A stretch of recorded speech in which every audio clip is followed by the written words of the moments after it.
Good morning masters. అందరం చక్కగా కాలభైరవుడితో అనుసంధానమై ధ్యానం చేసుకున్నాం. ఇప్పుడు ఈరోజు మనం ఒక చిన్న విషయాన్ని సూక్ష్మమైనదేగా అనిపిస్తుంది, కానీ చాలా లోతైనది. ఒక చిన్న విషయం గురించి డిస్కస్ చేసుకుందాం. ముందుగా బ్రహ్మర్షి పితామహ పత్రిజీ గారికి ఆత్మ ప్రణామములు, వంశీ మాస్టర్ గారికి ఆత్మ ప్రణామములు, గీతాచార్యులైన శ్రీకృష్ణ పరమాత్మకి ఆత్మ ప్రణామములు. ఆత్మ విజ్ఞానాన్ని ఉన్నది ఉన్నట్టుగా ప్రతి ఒక్కరికి అర్థమయ్యే విధంగా విశ్లేషణాత్మకంగా అందిస్తున్న టార్కమ్ సెరైడారియన్ గారికి ఆత్మ ప్రణామములు.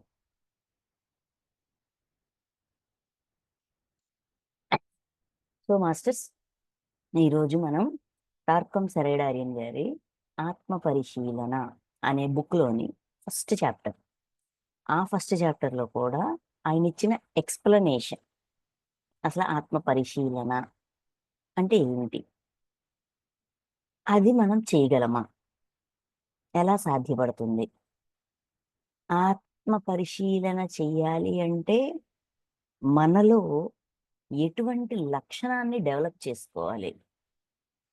అంటే ఇప్పుడు మనం ఏదైనా నేర్చుకోవాలనుకుంటాం, దేంట్లోనైనా ఎక్స్పర్టైజ్ అవ్వాలనుకుంటాం, అంటే బాగా నేర్చుకోవాలి, బాగా చేయాలి, పర్ఫెక్ట్గా చేయాలి, ఎక్స్పర్ట్ అవ్వాలి అని అనుకున్నప్పుడు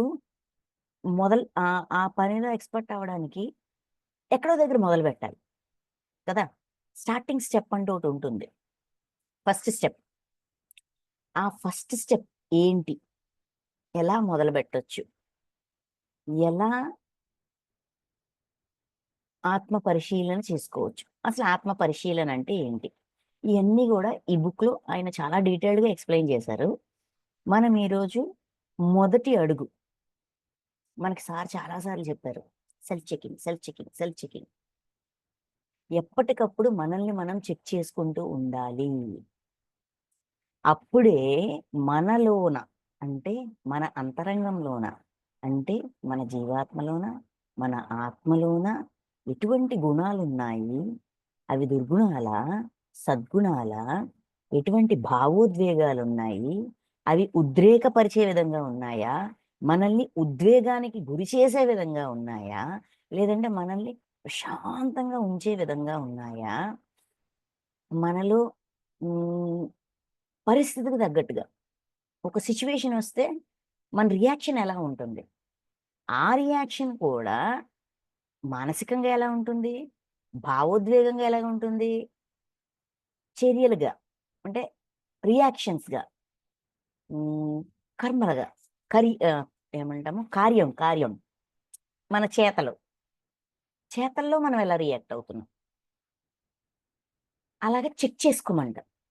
ఆ చెకింగ్ వల్ల ఏమవుతుందంటే, అంటే ఇలాంటి సిచ్యువేషన్లో నేను ఎలా రియాక్ట్ అవుతున్నానా, ఓకే, ఎందుకు అలా రియాక్ట్ అయ్యాను, మామూలుగా మనకు అలాగా అది కరెక్ట్ కాదని తెలుసు కదా, లేదంటే ఇక్కడ ఇది అవసరం లేదు కదా, ఎందుకు అలా ప్రవర్తించాను, లేదంటే ఎందుకు అలా మాట్లాడాను, నాకు ఇంత చిరాకు ఎందుకు వచ్చింది, ఆ, ఇంత డిస్టర్బ్ ఎందుకు అవుతున్నాను, అక్కడ ఏమీ పెద్దగా ఏం జరగలేదు, బట్ నేనెందుకు డిస్టర్బ్ అవుతున్నాను, ఇలాగా ఇవన్నీ మనకి ఎప్పుడు తెలుస్తాయి,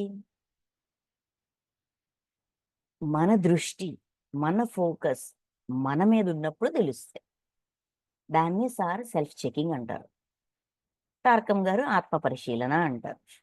అంటే మన అంతరంగ లోతుల్లోకి ప్రయాణం చేసి మన నిజ స్వరూపానికి, మనం తెచ్చిపెట్టుకున్న స్వరూపానికి డిఫరెన్సెస్ ఏంటున్నాయి, ఎంత భేదన ఉంది, ఎంత విభేదన ఉంది, ఎన్ని ముసుగులు మనం కప్పుకున్నామో, ఆ ముసుగులు ఏంటి మనకి తెలీదు, మనం దాంతో మమేకమైపోతాం. ఫర్ ఎగ్జాంపుల్, మనం ఏదో ఒక మంచి మూవీ చూసాం, ఆ మూవీని కొన్నిసార్లు మూవీ చూసినప్పుడు చూసామా వచ్చామా అన్నట్టుంటాం, కానీ కొన్నిసార్లు ఏంటంటే పూర్తిగా దానికి అది మనల్ని మనం దాంట్లో లైవ్ అయిపోతాం, కనెక్ట్ అయిపోతాం. ఆ మూవీ నుంచి బయటకు వచ్చిన ఒక అరగంట, గంట, మేబీ ఒక 3-4 అవర్స్ వరకు ఆ ప్రభావం మన మీద ఉంటది. అక్కడ ఉండే డైలాగ్స్ కావచ్చు, ఆ యాక్టర్స్ ప్రవర్తించిన తీరు కావచ్చు, వాళ్ళ హావభావాలు కావచ్చు, ఆ డైలాగ్స్ కావచ్చు, మనం ఇంపోర్ట్ చేసుకుంటాం, తెచ్చుకుంటాం. మనం ఇంపోర్ట్ చేసుకొని మనలోకి డౌన్లోడ్ చేసుకుంటాం. సింపుల్ గా చెప్పాలంటే బ్రహ్మానందం గారి డైలాగులు, కోటా శ్రీనివాసరావు గారి డైలాగులు, అవి ఓవర్ షేకు, ఆ ఇలాగ కొన్ని డైలాగ్స్ మన నేచర్ లోకి వచ్చేసాయి. ఎలా వచ్చాయి? దాని మీద మనం దృష్టి పెట్టాం, మనకి నచ్చింది. ఈ ఈ మన ఎమోషన్స్ ని కానీ, మన భావోద్వేగాల్ని కానీ, మన ఫీలింగ్స్ ని కానీ ఎక్స్ప్రెస్ చేయడానికి ఈ డైలాగ్ పర్ఫెక్ట్ గా ఉంటది. లేదంటే ఈ ఈ విధంగా ప్రవర్తిస్తే బాగుంటది అనుకుని ఆ ప్రవర్తనని మనం ఇంపోర్ట్ చేసుకుంటాం, తెచ్చిపెట్టుకుంటాం. ఎంతగా అంటే కొన్నాళ్ళు గడిచేసరికి మనకే తెలియకంట అలానే ప్రవర్తిస్తూ ఉంటాం సహజంగా. మ- మనల్ని మనం గమనించుకుంటే అర్థమవుతుంది. ఇలాంటి చిన్న చిన్న సూక్ష్మమైన విషయాలు కూడా తెలుసుకోగలగడం మన గురించి మనం. ఇప్పుడు మన ఫోకస్ అంతా కూడా మన చుట్టూ ఉన్న ప్రపంచం మీద ఉంటది, చుట్టూ ఉన్న వ్యక్తుల మీద ఉంటది, వాళ్ళ ప్రవర్తన మీద ఉంటది. ఎందుకంటే వాళ్ళ వల్లే నేను ఇలా ఉన్నాను అనే ఒక భ్రమ, ఎదుటివాడి వల్లే నేను ఇలా ఉన్నాననే భ్రమ వల్ల మన ఫోకస్ అంతా కూడా చుట్టూ ఉన్న ప్రపంచం మీద ఉంటది కానీ మన మీద ఉండదు. అందుకే ఆధ్యాత్మికత ఏం నేర్పిస్తుంది? ఆత్మ పరిశీలన అంటది, సెల్ఫ్ చెకింగ్ అంటది, స్వ అధ్యయనం అంటది. మన స్వయాన్ని మనం అధ్యయనం చేయాలి అంటది. ఎందుకంటే మనకే తెలియకుండా మనం ఎన్ని విషయాల్ని ఎంతమంది దగ్గర నుంచి ఎలా ఇంపోర్ట్ చేసుకున్నాము, అది మనమై ఎలా అయిపోయాము, అది మనకు అవసరమా వద్దా, మన స్వ మన ఏమంటాము మన స్వధర్మం ఏంటి, మనం తెచ్చిపెట్టుకున్న పరధర్మం ఏంటి, దాని ప్రభావంలో మనం ఉన్నామా లేదా, మనకు అవసరమా కాదా, ఇవన్నీ చెక్ చేసుకుంటే కదండి సరి అయినవైతే ఉంచుకుంటాము, సరికానివైతే తీసి పడేస్తాం. అవి తీయాలన్నా, అవి ఉన్నాయో లేదో తెలియాలన్నా, తెలుసుకోవాలన్నా మనల్ని మనం చెక్ చేసుకోవాలి కదా. సెల్ఫ్ చెకింగ్, స్వ అధ్యయనం, ఆత్మ పరిశీలన ఒక ఆధ్యాత్మిక వ్యక్తికి కాదు, భౌతిక వ్యక్తికి కూడా, మనిషి అనేవాడికి అది చాలా అవసరం. ఇక్కడ మనం స్పిరిచువల్ పర్సనా కాదా డజంట్ మ్యాటర్. గమనించి మనం ఏంటో మనకు తెలుసా లేదా అనేది మ్యాటర్స్. నేనేంటి అనేది నాకు తెలియాలి, పక్కవాడు చెప్పిన దాన్ని బట్టి కాదు, నేను స్వయంగా నన్ను నేను తెలుసుకోవాలి. దానికి మొదటి మెట్టు ఆత్మ పరిశీలన. ఆత్మ పరిశీలన అనే విద్య మనం నేర్చుకోవాలంటే ఫస్ట్ స్టెప్ ఏంటంటే గమనించడం, అబ్జర్వేషన్. గమనికా శాస్త్రం అంటారు డార్కం గారు. సో మనం ఏం చేద్దామంటే ఆయన మాటల్లోనే, అంటే ఆయన ఆ బుక్లో రాసిన అదే పదజాలాన్ని, అదే పాయింట్స్ని చదువుకుంటూ మధ్య మధ్యలో ఎక్స్ప్లెయిన్ చేసుకుందాం. ఎందుకంటే చాలా సింపుల్ లాంగ్వేజ్లో ఉంటుంది, అర్థమయ్యేటట్టుగా ఉంటుంది. ముఖ్యమైన పాయింట్లు ఏవి మిస్ అవ్వకూడదు అంటే మాత్రం బుక్ని ఫాలో అవడమే best procedure. Okay, so start చేద్దాం. ఆత్మ పరిశీలన ఫస్ట్ చాప్టర్. ఆత్మ పరిశీలన లేదా మనల్ని మనం గమనించుకోవడం అనేది ఎంతో మంచి విషయం. మనల్ని మనం గమనించుకోవడం చాలా మంచి విషయం. ఎలా గమనించాలనేది మీరు నిజంగా నేర్చుకోవడానికి ప్రయత్నిస్తే కనుక మీరు ఇంకా ఎక్కువ ఆరోగ్యాన్ని, ఇంకా ఎక్కువ ఆనందాన్ని, ఇంకా ఎక్కువ విజయాన్ని, ఇంకా ఎక్కువ శ్రేయస్సును, సంపదను పొందుతారు. ఇప్పుడు మానవ సహజ నైజం ఏంటంటే ఇప్పుడు నేను ఇది నేర్చుకుంటే నాకు లాభం ఏంటి, నా ఫోకస్ ఈ సబ్జెక్ట్ మీద లేదా ఈ పాయింట్ మీద పెడితే నాకు వచ్చే లాభం ఏంటి, సహజంగా అలానే అనుకుందాం. సో ముందు ఆయన ఏం నేర్చుకుంటారు, ఏం పొందుతారు అనేది డీటెయిల్స్ ఇస్తున్నారు. ఇంకా ఎక్కువ ఆరోగ్యాన్ని ప్రయత్నిస్తే కనుక, నేర్చుకోవడానికి ప్రయత్నిస్తే కనుక ఇంకా ఎక్కువ ఆరోగ్యాన్ని, ఇంకా ఎక్కువ ఆనందాన్ని, ఇంకా ఎక్కువ విజయాన్ని, ఇంకా ఎక్కువ శ్రేయస్సును, సంపదను పొందుతారు. ఇది ఎంతో ముఖ్యం. ఆత్మ పరిశీలన లేదంటే గమనించడం అనేది చాలా ఇంపార్టెంట్. మీరు గమనించే శాస్త్రాన్ని నిజంగా నేర్చుకోవడం మొదలుపెడితే కనుక, మీరు ఎలా గమనిస్తారు, ఎంత లోతుగా గమనించగలరు అనే దాని మీద మీ జీవితం ఆధారపడి ఉంటుంది అని మీరు తెలుసుకుంటారు. ఒకసారి మనం దీన్ని అలవాటు చేసుకుంటే, అంటే ఏదైనా సరే మెల్లమెల్లగా మొదలుపెడతాం. లాంగ్ రన్‌లోన అది మనం అయిపోతాం. ఇలాగ స్టార్ట్ చేసి, ఈ గమనిక శాస్త్రం మనకు అలవాటయిపోయిందనుకోండి, అప్పుడు మనం మన జీవితం కోసం దేని మీద ఆధారపడి ఉన్నాము? అసలు మన మూలాలేంటి? మనం ఎక్కడి నుంచి దేన్ని తెచ్చుకున్నాం? ఇయన్నీ మనం తెలుసుకోగలుగుతాం. అంటే బేసిక్‌గా మనల్ని మనం చదువుకుంటాం. పుస్తకాలు చదువుతున్నాం. ఏంటిది విషయాలు తెలుసుకుంటున్నాం. అందరి యొక్క అనుభవాల్ని తెలుసుకుంటున్నాం. అందరి గురించి ఆటోబయోగ్రఫీలు తెలుసుకుంటున్నాం. కానీ సొంత బయోగ్రఫీ మనకు తెలీదు. మన సొంత బయోగ్రఫీ తెలుసుకోవడానికి ఇది హెల్ప్ చేస్తది. ఏంటి? గమనించడం. గమనికా శాస్త్రం. అబ్జర్వేషన్. అబ్జర్వేషన్‌తో మొదలై ఆత్మ పరిశీలన వరకు వెళ్ళొచ్చు. జీవితంలో ప్రతి వైఫల్యము గమనించకపోవడం వల్లనే ఎదురవుతుంది. ఫెయిల్యూర్స్ దేనివల్ల? గమనించకపోవడం వల్లే ఎదురవుతుంది. ఉదాహరణకు మీరు నడుస్తూ ఉండగా కింద పడిపోతారు. ఎందుకంటే మీరు గమనించడం లేదు. నడుస్తూ నడుస్తూ పడిపోతాం. ఎందుకంటే నెక్స్ట్ స్టెప్పు మనం ఎక్కడ వేస్తున్నామో అక్కడ ఏమైనా జారేదుందా? వాటరుందా? ఏంటి? లేదంటే రాయి ఉందా? అడ్డుందా? ఏంటి అనేది అబ్జర్వ్ చేయకపోవడం వల్ల పడిపోవడానికి ఎక్కువ ఛాన్సెస్ ఉంటాయి. అలాగా అబ్జర్వేషన్ ఉంటే చిన్న చిన్న దెబ్బల నుంచి ఆహ్, చిన్న చిన్న యాక్సిడెంట్స్, ట్రిప్ అయ్యాను, స్లిప్ అయ్యాను. ఇలాంటి వాటి నుంచి మిమ్మల్ని మీరు రక్షించుకోగలరు. గమనించడం అనేది ఇతరులతో సరైన సంబంధ బాంధవ్యాలను సృష్టించుకోవడంలో మీకు సహాయం చేస్తుంది. Relations with other people. మన తోటి వాళ్ళతో మన సంబంధ బాంధవ్యాలు అంటే రిలేషన్స్‌ని ఫ్రెండ్‌షిప్ కావచ్చు. అది బ్లడ్ రిలేషన్ కావచ్చు. వర్క్ ప్లేస్‌లో కొలీగ్స్‌తో రిలేషన్ కావచ్చు. చదువుకునే ప్లేస్‌లో క్లాస్‌మేట్స్ తోటి, స్కూల్ మేట్స్ తోటి, ఫ్రెండ్స్ తోటి రిలేషన్స్ కావచ్చు. జస్ట్ పరిచయస్తులు కావచ్చు. ఫ్రెండ్స్‌తో ఉండే రిలేషన్ కావచ్చు. అది ఏ సంబంధమైనా కానీ, అది ఏ బాంధవ్యమైనా కానీ, దాన్ని తెలుసుకోవడానికి, అది సృష్టించుకోవడంలో సహాయం చేస్తుంది. దాన్ని ఇంకా బెటర్ చేసుకోవడంలోన హెల్ప్ చేస్తది. ఏంటి? అబ్జర్వేషన్. గమనించడం. గమనించడం అనేది మిమ్మల్ని మీరు సరిదిద్దుకోవడానికి సహాయం చేస్తుంది. ఒకటి మన రిలేషన్స్‌ని బెటర్ చేస్తది. మనల్ని మనం సరిదిద్దుకోవడానికి హెల్ప్ చేస్తది. గమనించడం అనేది లేకపోతే కనుక మీరు ఏ గాలి ఎటు వీస్తే అటు అడ్డదిడ్డంగా కొట్టుకుపోయే ఎండుటాకులాగా ఉంటారు. గమనిక లేకపోతే మనం అంటే ఇప్పుడు ఎవరైనా ఏదైనా అన్నారు. ఫర్ ఎగ్జాంపుల్ రియల్ లైఫ్‌లో మనం ఫేస్ చేస్తూ ఉంటాం.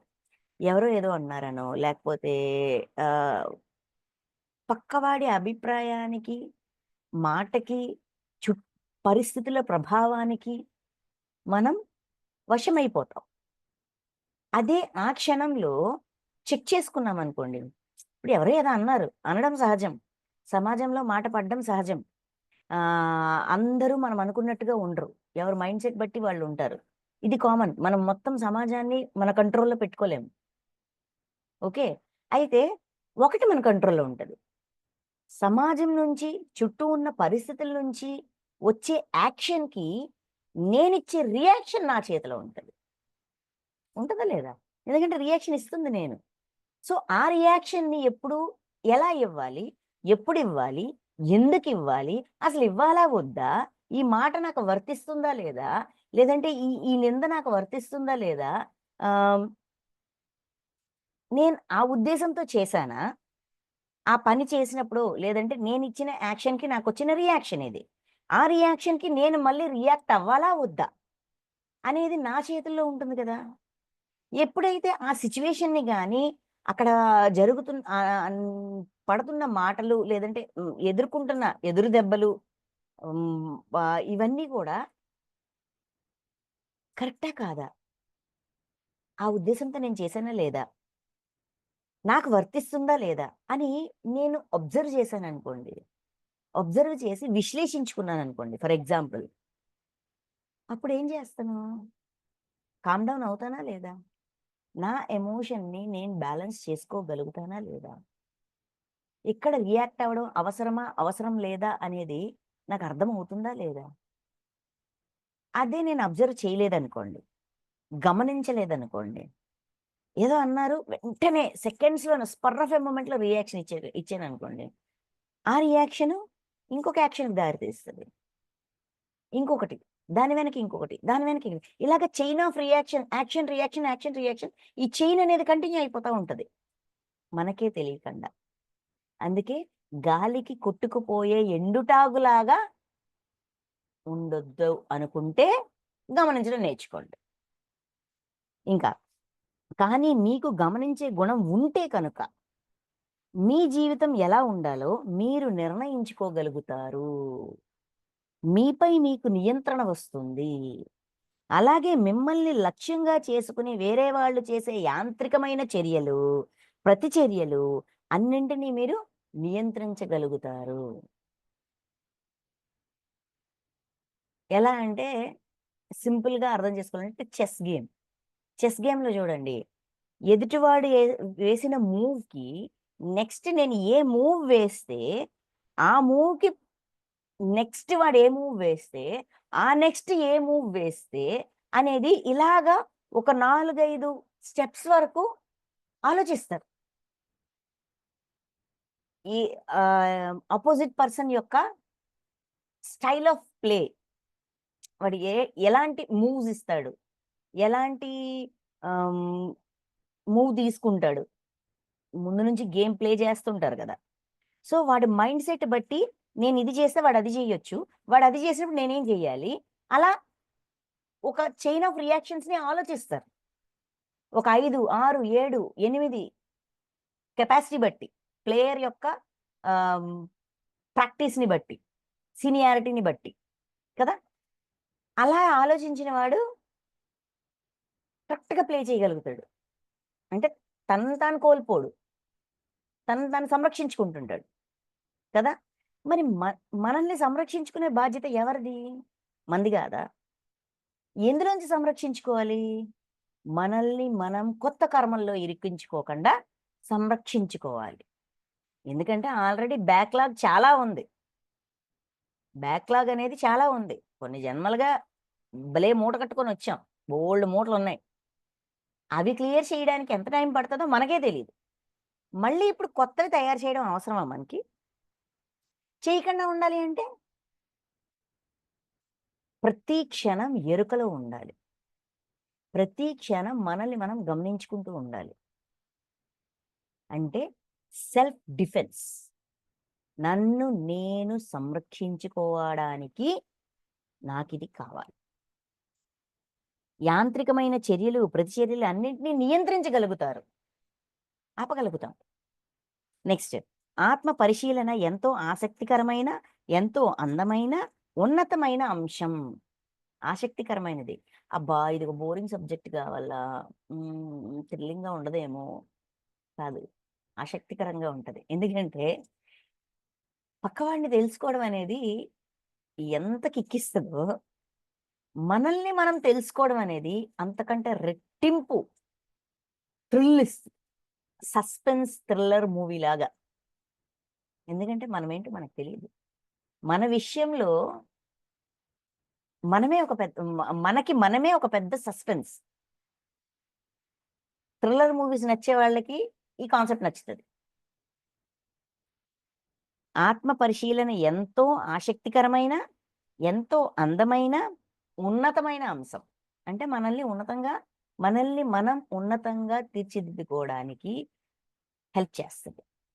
గమనించే శాస్త్రాన్ని నేర్చుకోవడానికి, గమనించడానికి ప్రయత్నించడం ద్వారా మీరు ఆత్మ పరిశీలనను నేర్చుకోవడానికి ప్రయత్నించాలి. గమనితక గమనికతో మొదలై ఆత్మ పరిశీలన వరకు ఈ ప్రయాణం ఇలా సాగుతూ ఉంటుంది. గమనించే శాస్త్రానికి సంబంధించిన లోతైన కోణం ఏమిటంటే, మీరు జీవిస్తున్న జీవితాన్ని ఇంకా స్పష్టంగా మీరు గమనిస్తున్న కొద్దీ, మీరు ఇంకా ఎక్కువగా మీలాగా తయారవుతారు. మళ్ళీ చూద్దాం.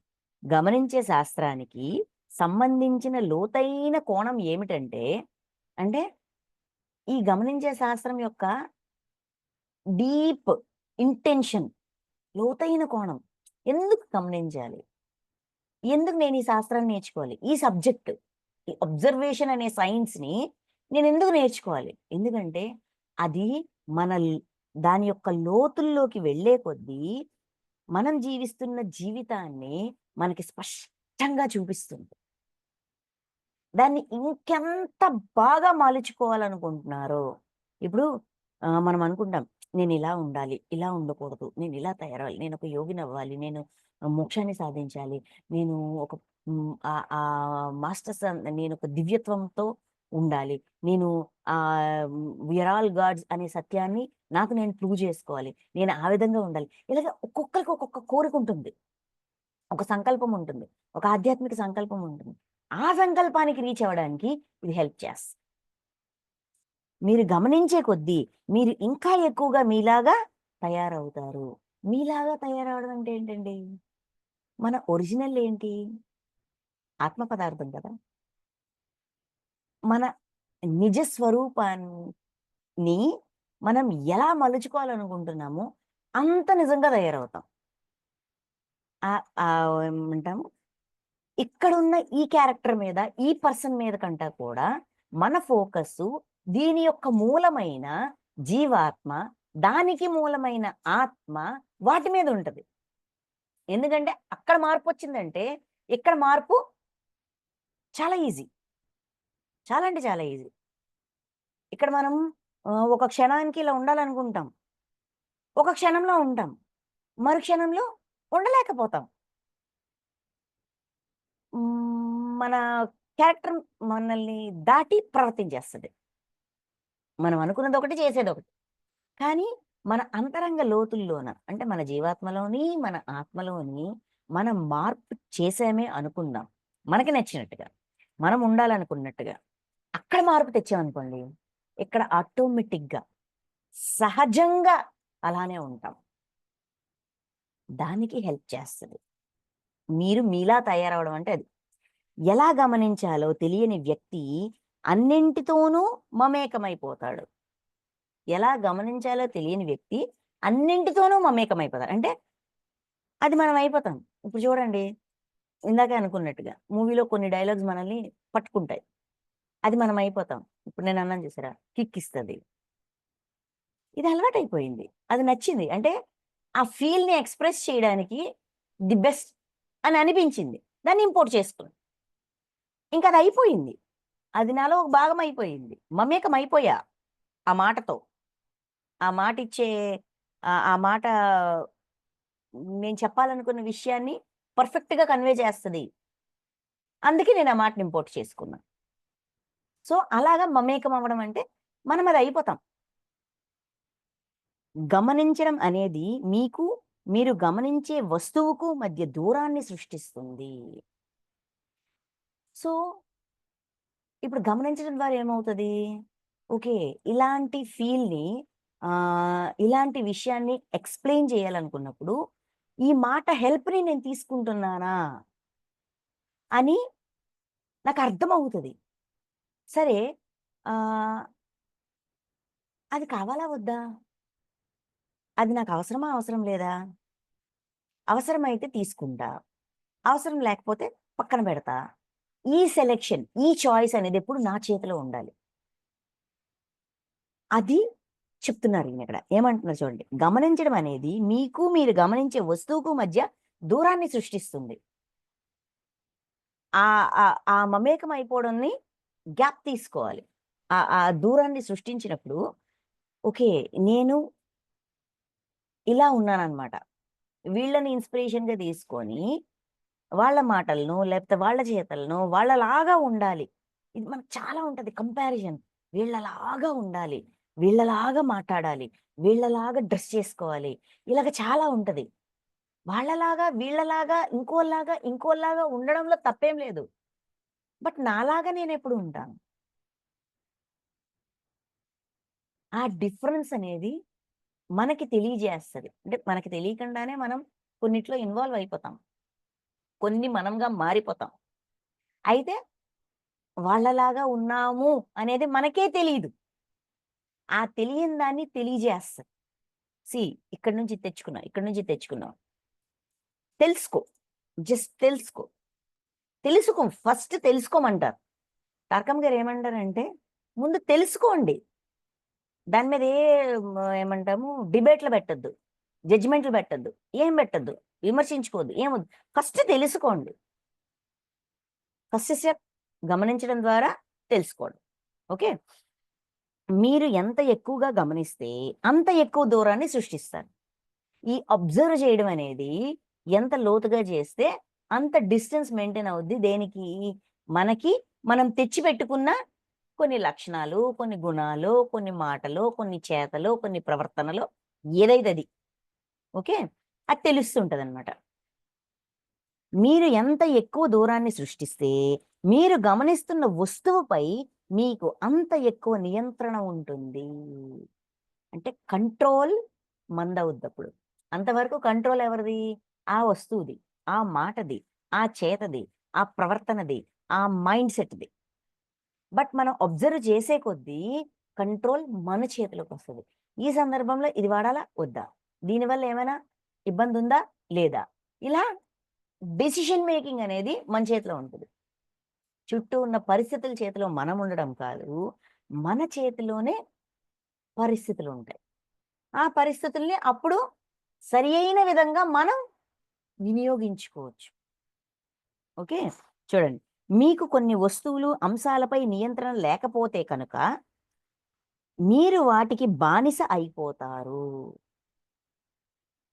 మనం వాటికి బానిస అయిపోతాం. వస్తువులని ఇక్కడేంటంటే ఫస్ట్ వస్తువులు అంటే భౌతిక ప్రపంచం. అంశాలు అంటే గుణాలు. ఆ గుణాల మీద మనకి నియంత్రణ లేకపోతే మనం ఆ గుణాలకి బానిస అయిపోతాం. సార్ అంటారు గుణదాసులు అంటారు. మన చుట్టూ ఉన్నవాళ్ళు గుణదాసులు. అది ఎరిగి మనం ప్రవర్తించాలి. లేకపోతే వాళ్ళకి మనకి తేడా ఏంటి? అవునా కాదా?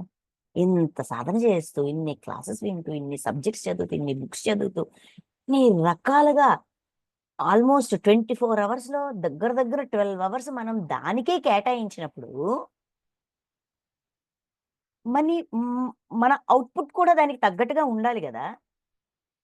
లేనప్పుడు ఏం లాభం?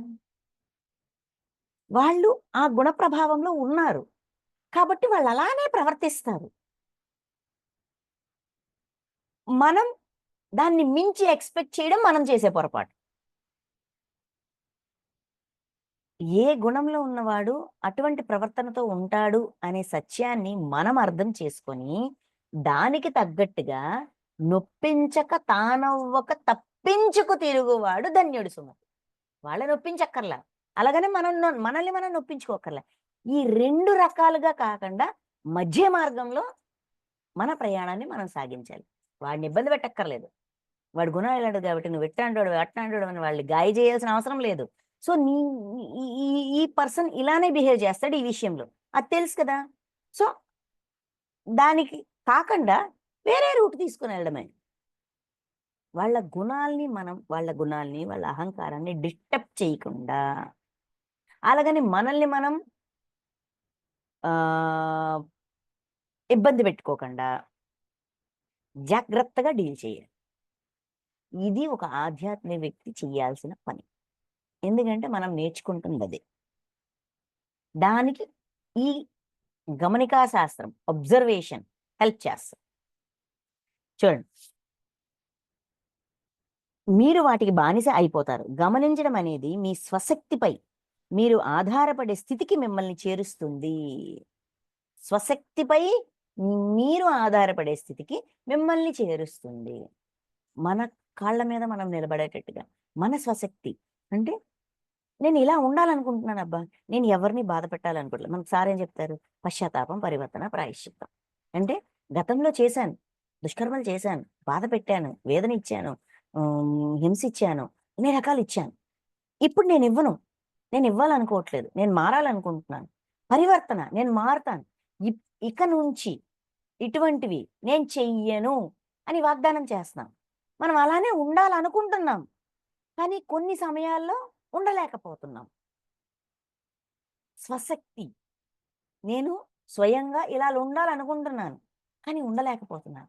గమనించడం మనల్ని మనం ఎలా ఉండాలనుకుంటున్నామో అలా ఉంచడానికి హెల్ప్ చేస్తుంది. మనం ఎలా గమనించాలి? సరే ఇదంతా ఏంటి? గమనికా శాస్త్రం యొక్క లాభాలు. ఏం పొందుతాం? ఏం చేస్తాం? అయన్నీ ముందు చెప్పారు. So, next what to do? సరే ఎలా గమనించాలి? అసలు గమనించడం అనేది ఎక్కడ మొదలుపెట్టాలి? ఎలా మొదలుపెట్టాలి? ఓకే. చూద్దాం. మొదట చెయ్యాల్సింది ఏమిటంటే, మీ ప్రవర్తనలను గమనించాలి. గమనిక ఎప్పుడు మనతో మొదలవుద్ది. అంటే ఫిజికల్‌గా, భౌతికంగా మన ప్రవర్తనలు ఎలాగున్నాయి? బిహేవియరల్ ఇన్‌స్టింక్ట్స్ అంటారు కదా! బిహేవ్ చేస్తాం. మన ప్రవర్తన. ఏ సిట్యుయేషన్‌లో మనం ఎలా ప్రవర్తిస్తున్నాం? ఒక్కళ్ళమే ఉన్నప్పుడు ఎలా ఉన్నాం? పలానా వ్యక్తి సమక్షంలో ఎలా ఉన్నాం? పలానా వ్యక్తి సమక్షంలో ఎలా ఉన్నాం? పలానా వ్యక్తి సమక్షంలో ఎలా ఉన్నాం?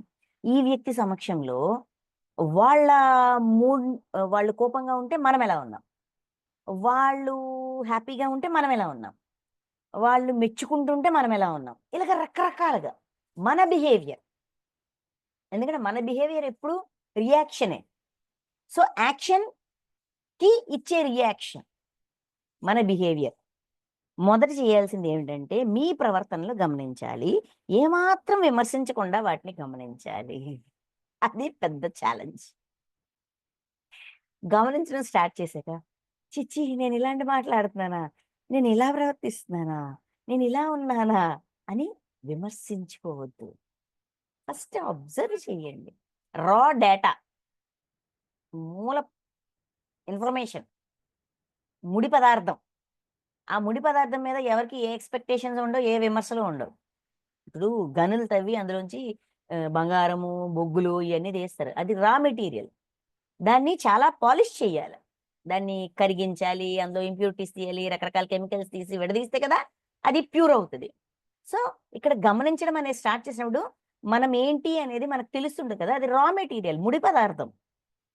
దానిలో ఏమేమి ఉండాలో అన్నీ కలిసే ఉంటాయి. అన్నీ కలగలిసే ఉంటాయి. సో, విమర్శించుకోకుండా గమనించండి అంటున్నారు. అంటే డోంట్ జడ్జ్ యువర్ సెల్ఫ్. మనల్ని మనం జడ్జ్ చేసుకోవద్దు. కమెంట్ చేసుకోవద్దు. అలా అయితేనే మనం గమనించడం నేర్చుకుంటాం. గమనిస్తున్న మరుక్షణమే మనల్ని మనం జడ్జ్ చేసుకోవడము, కమెంట్ చేసుకోవడము మొదలెట్టామే అనుకుందాం. ఫర్ ఎగ్జాంపుల్ అనుకుందాం. మరి గమనించడం నేర్చుకోలేం. అంతే కాకుండా ఇన్ఫీరియారిటీలోకెళ్ళిపోతాం. ప్రమాదం అయిపోద్ది. అందుకే ఆయన ప్రతిసారి ఈ మాట అంటారు. మొదట చేయాల్సింది ఏమిటంటే, మీ ప్రవర్తనలు గమనించాలి. ఏమాత్రం విమర్శించకుండా వాటిని గమనించాలి. ఇలా ఇది చాలా ముఖ్యమైన అంశం. ఏంటి చాలా ముఖ్యమైనది? విమర్శించకుండా గమనించడం. No commenting, no judging. Just observing. మనల్ని మనం. ఇంకా ఆధ్యాత్మికతలోకొచ్చాక పక్కవాడిని గమనించడం, పక్కవాడిని జడ్జ్ చేయడం, పక్కవాడి గురించి మాట్లాడడం అనే కాన్సెప్టే ఉండదు. అంతా సెల్ఫే. మన గురించే. మన కోసమే. మన గు మా మనల్ని మనం ఉద్ధరించుకోవడమే. పక్కవాడిని ఉద్ధరించే కాన్సెప్ట్ అసలు లేదు. ఎలా గమనించాలో తెలుసుకున్న కొంతమంది చాలా సునిశితంగా సూక్ష్మమైన వివరాలను గమనించడం మొదలుపెడతారు. చిన్న చిన్న విషయాలు మనకే తెలియని, మన గురించి మనకే తెలియని చాలా చిన్న చిన్నవి సూక్ష్మమైన విషయాలు, లోతైన విషయాల్ని తెలుసుకుంటూ ఉంటాం. కానీ వారికి ఆ కళ తెలియకపోవడం వలన వాళ్ళ జీవితం ఇంతకు ముందు కన్నా ఘోరంగా తయారవుతుంది. అందులో ఉన్న మెళకువలు, అబ్జర్వేషన్‌లో ఉండే మెళకువలు తెలియకపోవడం వల్ల. అంటే what to do, what not to do 2 తెలియాలి. చూడండి ఎక్కడికైనా వెళ్తే జూలకో లేదంటే ఏంటిది శాంక్చురీస్‌కో లేదంటే చూడండి మ్యూజియమ్స్ అలాంటి వాటికెళ్తే అక్కడ ముందే ఎంట్రన్స్‌లోనే బోర్డ్ పెడతాడు. డూస్, డోంట్స్ అని. ఇవి చెయ్యొచ్చు. ఇవి చెయ్యకూడదు. చెయ్యొచ్చు ఎంత ముఖ్యమో, చెయ్యకూడదు కూడా అంతే ముఖ్యం. ఆ చార్ట్ అంతా ముఖ్యమే. సో, ఏది చెయ్యకూడదనేది తెలియకుండా చెయ్యాల్సింది మాత్రమే తెలుసుకొని ముందుకు వెళ్ళడం వల్ల లైఫ్ ఇంకా ఘోరంగా ఉంటది. సెల్ఫ్ హ్యూమిలియేషన్ వచ్చేస్తది. మనల్ని మనం ఇలా ఉన్నాను, అలా ఉన్నానని ఆహ్, హ్మ్, తిట్టుకుంటూ ఉంటాం. లోగా ఫీల్ అవుతుంటాం. అందుకని సూక్ష్మాతి సూక్ష్మాలను గమనించడం ఓకే. బట్ విమర్శించకుండా ఉండకపోతే మాత్రం ఘోరంగా ఉంటది. గమనించడంలో ఉండే ప్రమాదం ఇదే. అదే రిస్క్. అదే ప్రమాదం. అదే డేంజర్. విమర్శించకుండా ఉండకపోవడం డేంజర్. సో, విమర్శించుకోవద్దు. No comment, no judgement about yourself. మన అబ్జర్వేషన్ వరకే ఉండాలి. అబ్జర్వేషన్‌కి రిజల్ట్స్ వెతకకూడదు. ఇలా ఉన్నాను, అలా ఉన్నానని కామెంట్ చేసుకోకూడదు. మీరు ఎలా గమనిస్తారు? అంటే ఇప్పుడు ఫస్ట్ స్టెప్ ఏమన్నారు? మనల్ని మనం గమనించుకోమన్నారు. మన బిహేవియర్స్‌ని, మన ప్రవర్తనని గమనించుకోమన్నారు. ఇది ఎలా స్టార్ట్ చేస్తారు? మీకు సంబంధించిన చెడు అంశాలన్నింటినీ తెలుసుకొని గమనించాలి. మనలో ఉన్న చెడేంటి? గమనించాలి. కానీ విమర్శించుకోకూడదు. గమనించాలి. కానీ విమర్శించకూడదు. ఎందుకంటే చెడుని విమర్శిస్తాం. ఇలా ఉండకూడదు కదా! ఇది తప్పు కదా! ఇలా ప్రవర్తించకూడదు కదా! ఛ! ఛ! ఛ! ఛ! ఛ! ఇలా చేస్తున్నావా? మనం పిల్లల్ని అలానే అంటాం గదా! అలాగా మనల్ని మనం గూడా అనుకోకూడదు. విమర్శించుకోకూడదు. ఎ అలా ఎందుకు చేయాలి? ఎందుకు విమర్శించుకోకూడదు? ఎందుకు మనల్ని మనం కామెంట్ చేసుకోకూడదు? ఎందుకు మనల్ని మనం జడ్జ్ చేసుకోకూడదు? మిమ్మల్ని మీరు విమర్శించుకుంటే కనుక, మీరు ఆ మూర్తిమత్వంగానే ఉంటారు. మీతో మీరు మమేకం అయిపోతారు. అంటే మనం ఆ క్యారెక్టర్‌ని ఇంబైబ్ చేసుకుంటాం.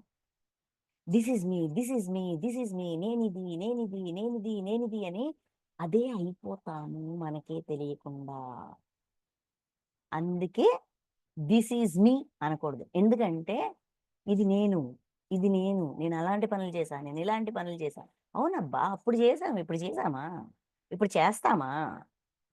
కత్తిచ్చి ఎవరినైనా పొడవమంటే పొడుస్తామా? మన వల్ల కుదురుతుందా?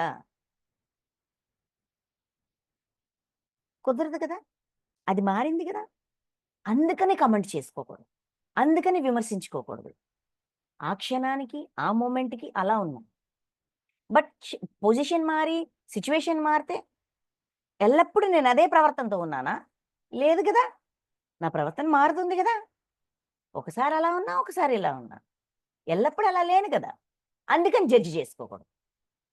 జడ్జ్ చేసుకోవడం వల్ల కామెంట్ చేసుకోవడం వల్ల, మనల్ని మనం విమర్శించుకోవడం వల్ల అంటే మన గురించి మనం తెలుసుకున్న గమనిక ద్వారా మన గురించి మనం తెలుసుకున్న చెడు అలవాట్లు కావచ్చు, చెడు ప్రవర్తన కావచ్చు, చెడు మాటలు కావచ్చు, చెడు ఆలోచనలు కావచ్చు, ఏదైనా సరే మనలో ఉన్న చెడుని గమనించమన్నారు ఫస్ట్. తెలుసుకున్నాక నేనిలాగున్నానని చెప్పి అనుకునే కొద్దీ, మనల్ని మనం విమర్శించుకునే కొద్దీ మనం అదయిపోతాం. థిస్ ఈజ్ మీ అని మనకు మనమే ముద్ర వేసుకుంటాం. మన మీద మనమే ఒక అభిప్రాయాన్ని ఫిక్స్ చేసేస్తాం. అందువల్ల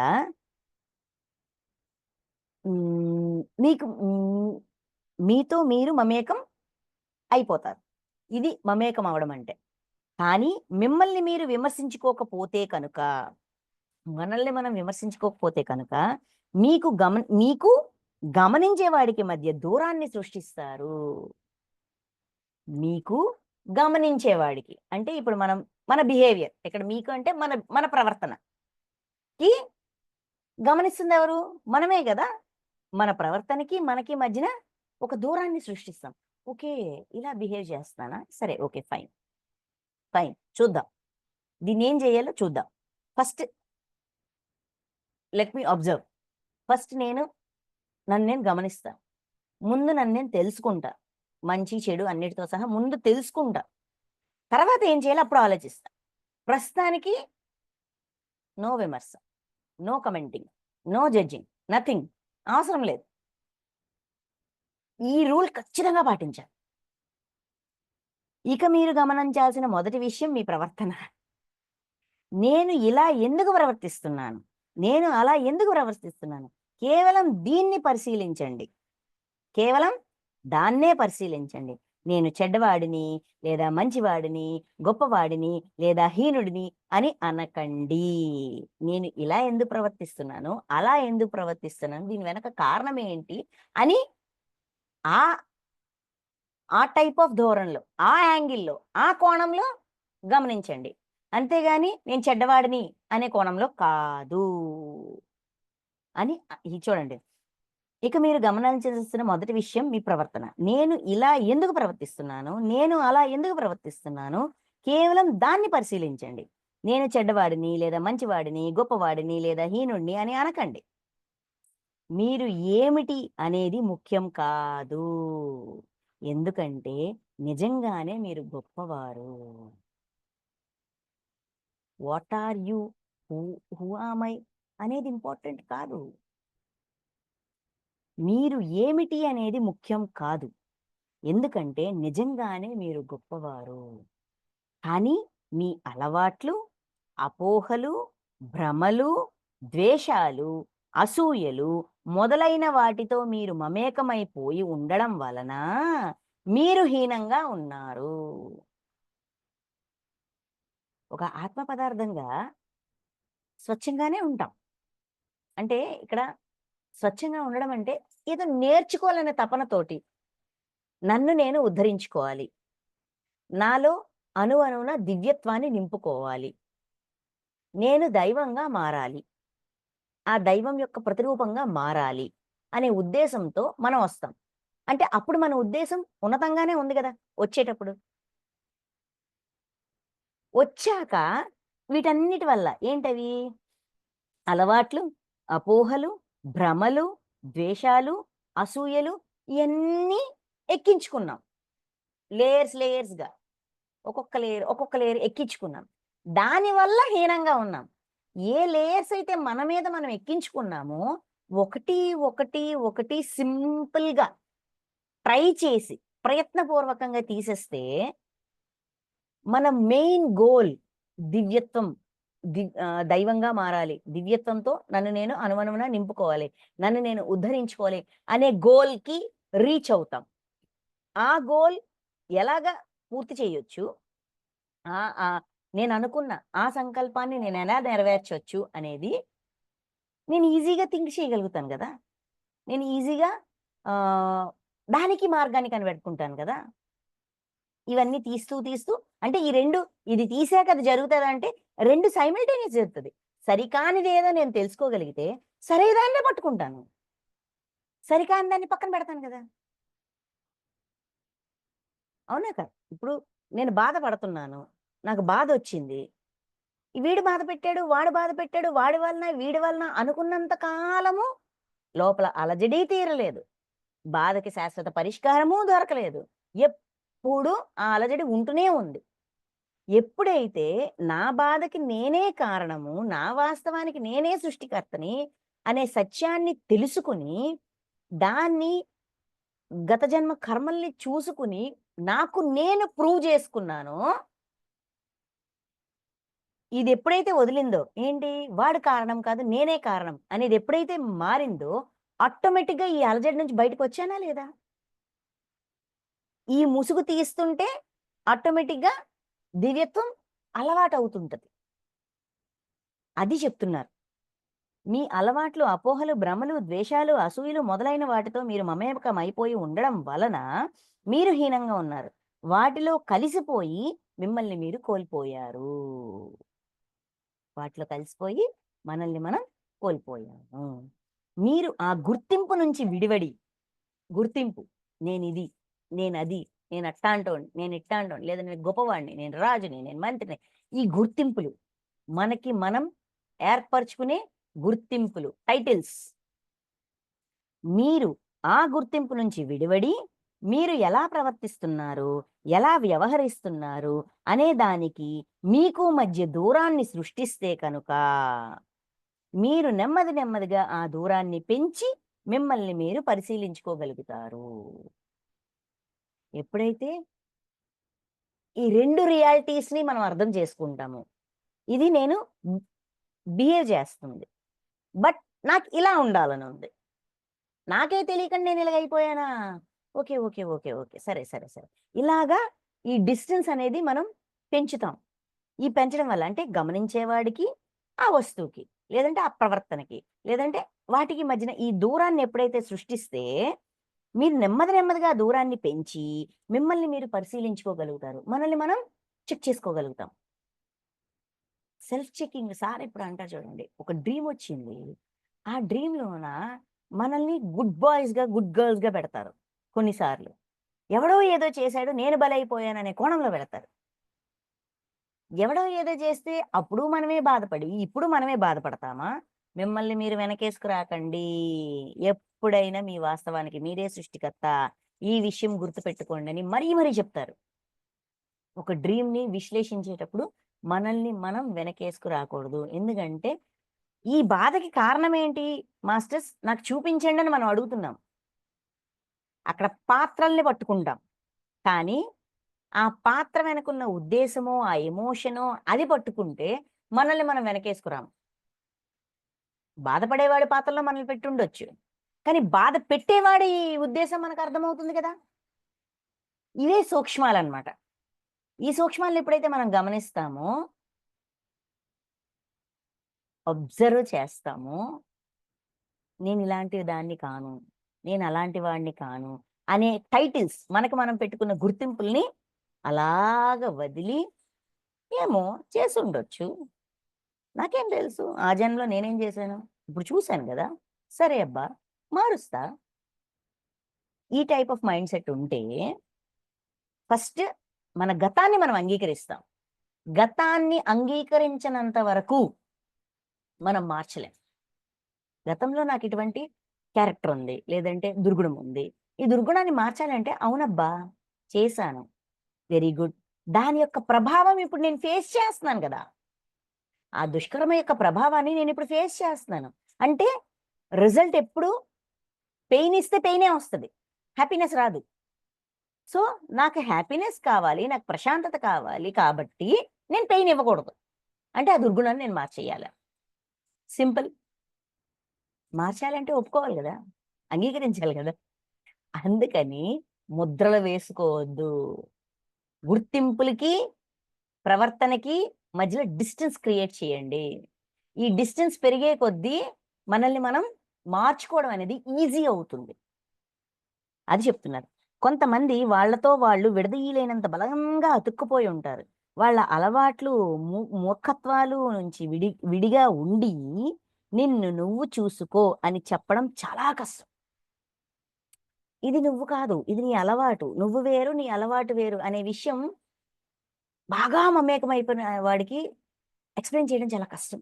ఎందుకంటే దాని నుంచి వేరుగా లేడు. పూర్తిగా క్లబ్ అయిపోయున్నారు. ప్రతి వాళ్ళు తాము ఒక మహారాజు లేదా మహారాణి అని, ఉన్నత స్థాయి సాధకులు లేదా యోగదీక్షా పరులమని అనుకుంటూ ఉంటారు. ఇలాంటి ముద్రలు కూడా మనకు మనం వేసుకుంటాం. గుర్తింపులు. మనకు మనం పెట్టుకునే గుర్తింపులు. కానీ వాళ్ళు దానిలో నుంచి బయటపడేసి సారీ. కానీ వాళ్ళను దానిలో నుంచి బయటపడేసి, వాళ్ళను వాళ్ళు గమనించి చూసుకునేలా చెయ్యండి. మిమ్మల్ని మీరు గమనించి చూసుకోవడానికి ధైర్యం కావాలి. అంటే మన గురించి మనం తెలుసుకోవడానికి కూడా మనకి ధైర్యం కావాలి. ఏ రోజు ఏ విషయం బయటకొస్తదో తెలీదు. అంటే సందర్భం. మన చుట్టూ ఉండే సందర్భాల్ని, ఆ సందర్భానికి మన నుంచొచ్చే రియాక్షన్‌ని గమనిస్తే, మన గురించి నిమిషానికి ఒక కొత్త విషయం మనం తెలుసుకుంటాం. ఆ కొత్త విషయాన్ని తెలుసుకొని అంగీకరించడానికి ధైర్యం ఉండాలి. అంటే నన్ను నేను వెనకేసుకోవద్దు. అలాగని నన్ను నేను జడ్జ్ చేసుకోవద్దు. నన్ను నేను కమెంట్ చేసుకోవద్దు. దిస్ ఈజ్ మీ. ఉన్నది ఉన్నట్టుగా తెలుసుకొని అలా అక్కడ ఆగిపోవడానికి ధైర్యం కావాలి. ధైర్యం అంటే ఏంటి? జనం ధైర్యం గురించి నానా రకాల విషయాలు వ్రాస్తూ ఉంటారు. మిమ్మల్ని మీరు గమనించి చూసుకోగల ధైర్యం ఉండడమే ధైర్యానికి నిజమైన నిర్వచనం. మిమ్మల్ని మీరు గమనించి చూసుకోగల ధైర్యం. మనల్ని మనం అబ్జర్వ్ చేస్తూ మన నిజ స్వరూపాన్ని మనం చూడగలగడమే ధైర్యం. ధైర్యం ఉండడమే ధైర్యానికి నిజమైన నిర్వచనం, డెఫినిషన్. నిజంగా మీరు ఎలాంటి వారు? మనల్ని గురించిన అజ్ఞానంలోనే మనం నిద్రపోతూ ఉంటాం. మనల్ని గురించిన అజ్ఞానంలోనే మనం నిద్రపోతూ ఉంటాం. మన గురించి మనకు ఎంత ఎక్కువ అజ్ఞానం ఉంటే అంత ఎక్కువ నిద్రలో జోగుతూ ఉంటాము. మనం ఎంత ఎక్కువ నిద్రలో ఉంటే అంత ఎక్కువగా బానిస బ్రతుకులు బ్రతుకుతూ ఉంటాము. వాడు నన్ను బానిసగా ఉంచాడు, వీడు నన్ను బానిసగా ఉంచాడు, వీళ్ళు నన్ను బంధిస్తున్నారు, వాళ్ళు నాకు స్వేచ్ఛనివ్వట్లేదు అనుకుంటున్నాం. కానీ మన ప్రవర్తనల యొక్క బంధనాల్లో బానిసలుగా మనమే ఉన్నాం. ఆ అజ్ఞానంలో మనమే ఉన్నాం. ఆ అజ్ఞానమే బాగుంది అనుకుంటే ఎన్నాళ్ళైనా అలానే ఉంటాం. కానీ తెలుసుకోవాలి. నన్ను నేను డిస్కవర్ చెయ్యాలి, కనిపెట్టుకోవాలి అని ఎప్పుడైతే మనం మొదలు పెడతామో రోజుకో కొత్త విషయం మన గురించి మనకు తెలుస్తది. మేబీ గంటకో కొత్త విషయం మన గురించి మనకు తెలియొచ్చు. తెలిసిన దాన్ని తెలుసుకోవడం వరకు మనల్ని మనం నియంత్రించుకోవడమే ధైర్యం. తెలుసుకోవడానికి ధైర్యం చేయాలి. గమనించడానికి ధైర్యం చేయాలి. తెలుసుకున్న విషయాన్ని ఓహో! ఇదా! ఓకే. అని అలా ఏమంటాము అటూ తొనకకంట, ఇటూ బెనకకండా తెలుసుకున్న విషయాన్ని ఒక ఇన్ఫర్మేషన్‌గా కేవలం ఇన్ఫర్మేషన్ మాత్రమే అది. అది రిజల్ట్ కాదు. జస్ట్ రా డేటా. జస్ట్ ఇన్ఫర్మేషనే. దాన్ని ఇంకా ఏమంటాము అనలైజ్ చేయాలి. తెచ్చుకున్న ఇన్ఫర్మేషన్‌ని అనలైజ్ చేసి దాన్ని ఫైనల్ అవుట్‌పుట్ ఇవ్వాలి. ఇంక ప్రాసెస్ బాకీ ఉంది. జస్ట్ స్టార్ట్ చేసాం. కాబట్టి అక్కడితో ఆగడం ధైర్యం. మనల్ని మనం ఆపుకోగలగడం ధైర్యం. మొదటి సంగతి ఏమిటంటే మీ ప్రవర్తనలను గమనించాలి. First point. మన ప్రవర్తనని మనం గమనించాలి. మీరు నిమిషానికి ఒకసారి వెళ్లి ఫ్రిడ్జ్ తెరిచి ఏదో ఒకటి తింటున్నారా? సహజంగానే రుచికరమైన ఆహారం. ఫ్రిడ్జ్ మిమ్మల్ని రమ్మని పిలుస్తోంది. అది ఒక రకమైన ప్రవర్తన. అంటే యాక్టివిటీస్ డే టు డే లైఫ్‌లోన మన ప్రవర్తనలు, మన బిహేవియరల్ యాక్టివిటీస్ ఎలా ఉన్నాయి అనేది జస్ట్ అబ్జర్వ్. ఆ పని చెయ్యొద్దనట్లా. పని చేస్తూ ఉండండి. అబ్జర్వ్ చేయండి. జస్ట్ అబ్జర్వ్ చేయండి. జస్ట్ గమనించండి. మీ భర్తతో, మీ భార్యతో, మీ పిల్లలతో మీరు ఎలా మాట్లాడుతున్నారో చాలా జాగ్రత్తగా గమనించండి. చాలా జాగ్రత్తగా. మాటలు ఆపొద్దనట్లేదు. సహజంగా మనం ఎలా ప్రవర్తిస్తుంటామో ఆ ప్రవర్తన అది ఆటోమేటిక్‌గా జరిగిపోతది. ఆ జరుగుతున్న దాన్ని మనం అబ్జర్వ్ చేయాలి. ఇలా ఇది ఇలాగే ఉంటుంది కదా! లేదా నేను ఇలాగే చేస్తాను అని అనకండి. నా ఇది కరెక్టే కదా! ఈ విషయం నేను కరెక్ట్‌గానే ఉన్నాను గదా! నేను ఇలానే ఉంటానబ్బా! నేను ఇదబ్బా! నేను అదబ్బా! వద్దు. అసలు కమెంటే వద్దు. ఏ కమెంటు వద్దు. అంటే స్టార్టింగ్‌లో కొంచెం ఇబ్బందికరంగా ఉంటదండి. ఎందుకంటే నేనిదా, నేనదా అని ఆటోమేటిక్‌గా వచ్చేస్తది. కానీ no, no, no, no, no. ఇక్కడ విమర్శ కాదు. ఇక్కడ నేను చేస్తుంది విమర్శించడం, విమర్శించుకోవడం కాదు. ఇక్కడ నేను చేస్తుంది కేవలం అబ్జర్వేషన్, గమనించడం మాత్రమే. నా టాస్క్ గమనిక వరకు మాత్రమే ఉంచాలి అని చెప్పి, మనం ఎప్పుడైతే ఫిక్స్ అవుతామో, మనం ఆ లిమిట్ దగ్గర, ఆ లైన్ దగ్గర ఆగగలుగుతాం. అందుకే ఆయన పదే పదే చెప్తున్నారు. గమనించండి అని చెప్పిన ప్రతిసారి కూడా విమర్శించుకోకండి అని చెప్తున్నారు. ఇది ఇలాగే ఉంటుంది గదా! నేను ఇలాగే చేస్తాను అని అనకండి. అలా చేస్తే మీరు మారగల ఆశ ఏమాత్రం ఉండదు. మనం మారాలనే ఆశ ఏమాత్రం ఉండదు. ఎందుకంటే మనల్ని మనం కమెంట్ చేసుకుంటూ, విమర్శించుకుంటూ ఉంటే అసలు మారాలని కూడా మనకు అనిపించదు. ఎందుకంటే మీరు అదే వ్యక్తిగా ఉండిపోతున్నారు. అలానే ఉండిపోతున్నాం. This is me, this is me, this is me అనుకోని ఉండిపోతున్నాం. దిస్ ఈజ్ మీ అనుకున్నప్పుడు నేనిలా ఉండకూడదు అనే ఆలోచన ఎందుకొస్తది? నేను మారాలనే ఆలోచన ఎందుకొస్తది? వచ్చిన వెంటనే మాయమైపోద్ది. వస్తది, ఒక క్షణానికి రావచ్చు. కానీ నేనిలాంటి దాన్ని, నేనిది అనుకుని ఉండే కొద్దీ ఆగిపోతాం. దీనికి పవర్ పెరిగిపోతుంది. దీని బలం పెరిగిపోతుంది. దిస్ ఈజ్ మీ అనే దాని బలం పెరిగిపోతుంది. మరి నన్ను నేను మార్చుకోవాలనే ఉద్దేశ్యం ఎక్కడి నుంచొస్తది? అది బలహీనంగా ఉంది గదా! దీనికి కదా మనం బలాన్నివ్వాలి. దీనికి బలాన్నివ్వాలంటే దాని మీద దృష్టి పెట్టకూడదు. విమర్శించుకోకూడదు. తెలుసుకోవాలి. గమనించాలి. అంతే. అంతవరకే. మీకు మీ ప్రవర్తనలకు మధ్య చీలికలను సృష్టించి వాటిని గమనించండి. మనకి, మన ప్రవర్తనకి మధ్యన సన్నటి గీత గీసి, చీలిక. దాన్ని విడదీసి చూడగలగాలి.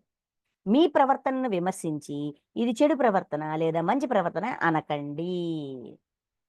సరే, నేను అలా చేస్తున్నానన్నమాట.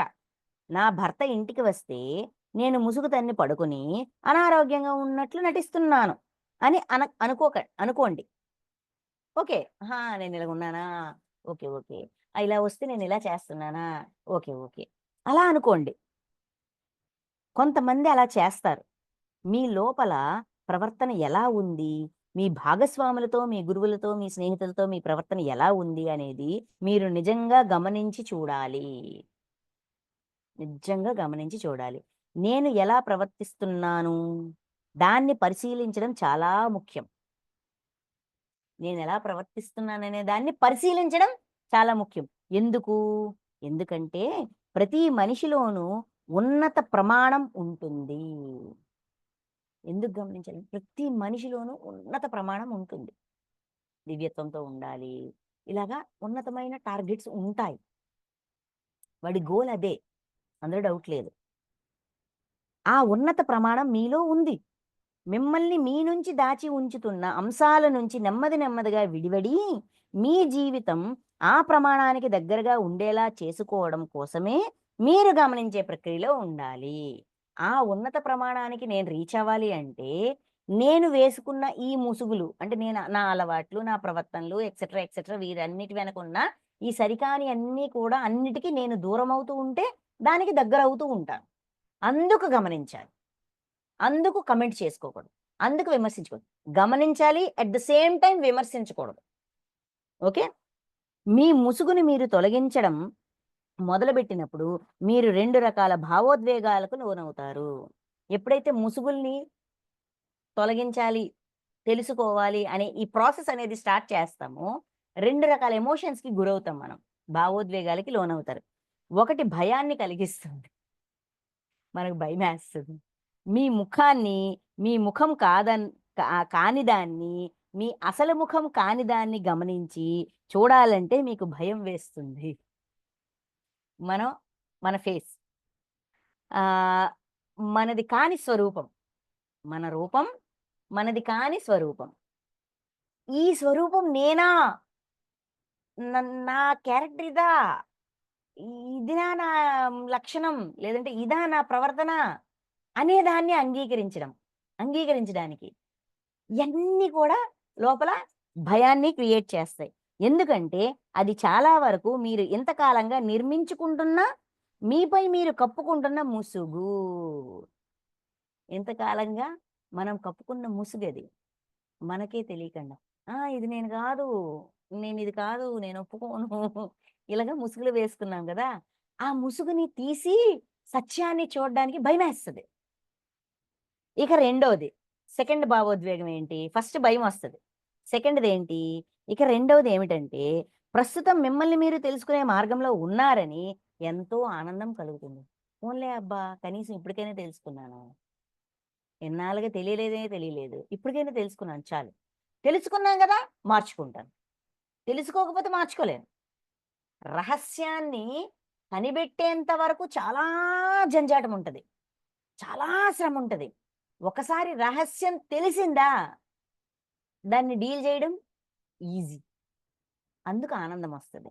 అలాంటి భావ సంచలనాన్ని మీలో మీరు సృష్టించుకోగలిగినప్పుడు ఎంతో అద్భుతంగా ఉంటుంది. పోన్లే అబ్బా! ఏదైతే ఏంటి, తెలిసింది. గుట్టు రట్టయింది. రట్టయిన దాన్ని సరిచేసేయడం ఎంతసేపు? తెలియనంత వరకే. అంటారు చూడండి. శత్రువెవరో తెలియకుండా యుద్ధం చేయడం కష్టం. కానీ శత్రువెవడో తెలిసాడనుకో, యుద్ధం ఈజీ అయిపోద్ది. ఎందుకంటే ప్లానింగ్ చేసుకోవచ్చు. అలాగే ఇప్పుడు నేనేంటో నాకు తెలియడం, తెలుసుకునేటప్పుడు భయమొస్తది. కాదనలేదు. కానీ తర్వాత ఆనందమొస్తది. పోన్లే ఇప్పటికైనా అర్థమైంది. మార్చేద్దాం ఏముంది? మన చేతిలో పనే కదా! మార్చేద్దాం.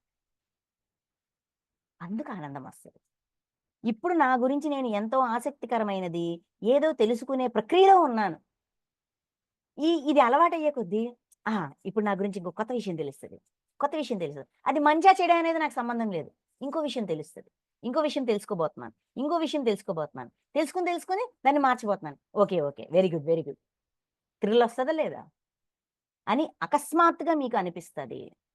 అప్పుడు ఉల్లిపాయ పొరలు ఒలిచి, ఆ ఉల్లిపాయ మధ్యలో ఉండే కేంద్ర భాగాన్ని కనుగొన్నట్లు నెమ్మదిగా మీ పొరలన్నీ తొలగించుకుంటూ వెళ్తారు. మీరు ఉల్లిపాయ కన్నా గొప్ప స్థితిలో లేకపోయినా గాని, కనీసం మీ కేంద్రాన్నైనా మీరు తెలుసుకోగలుగుతారు.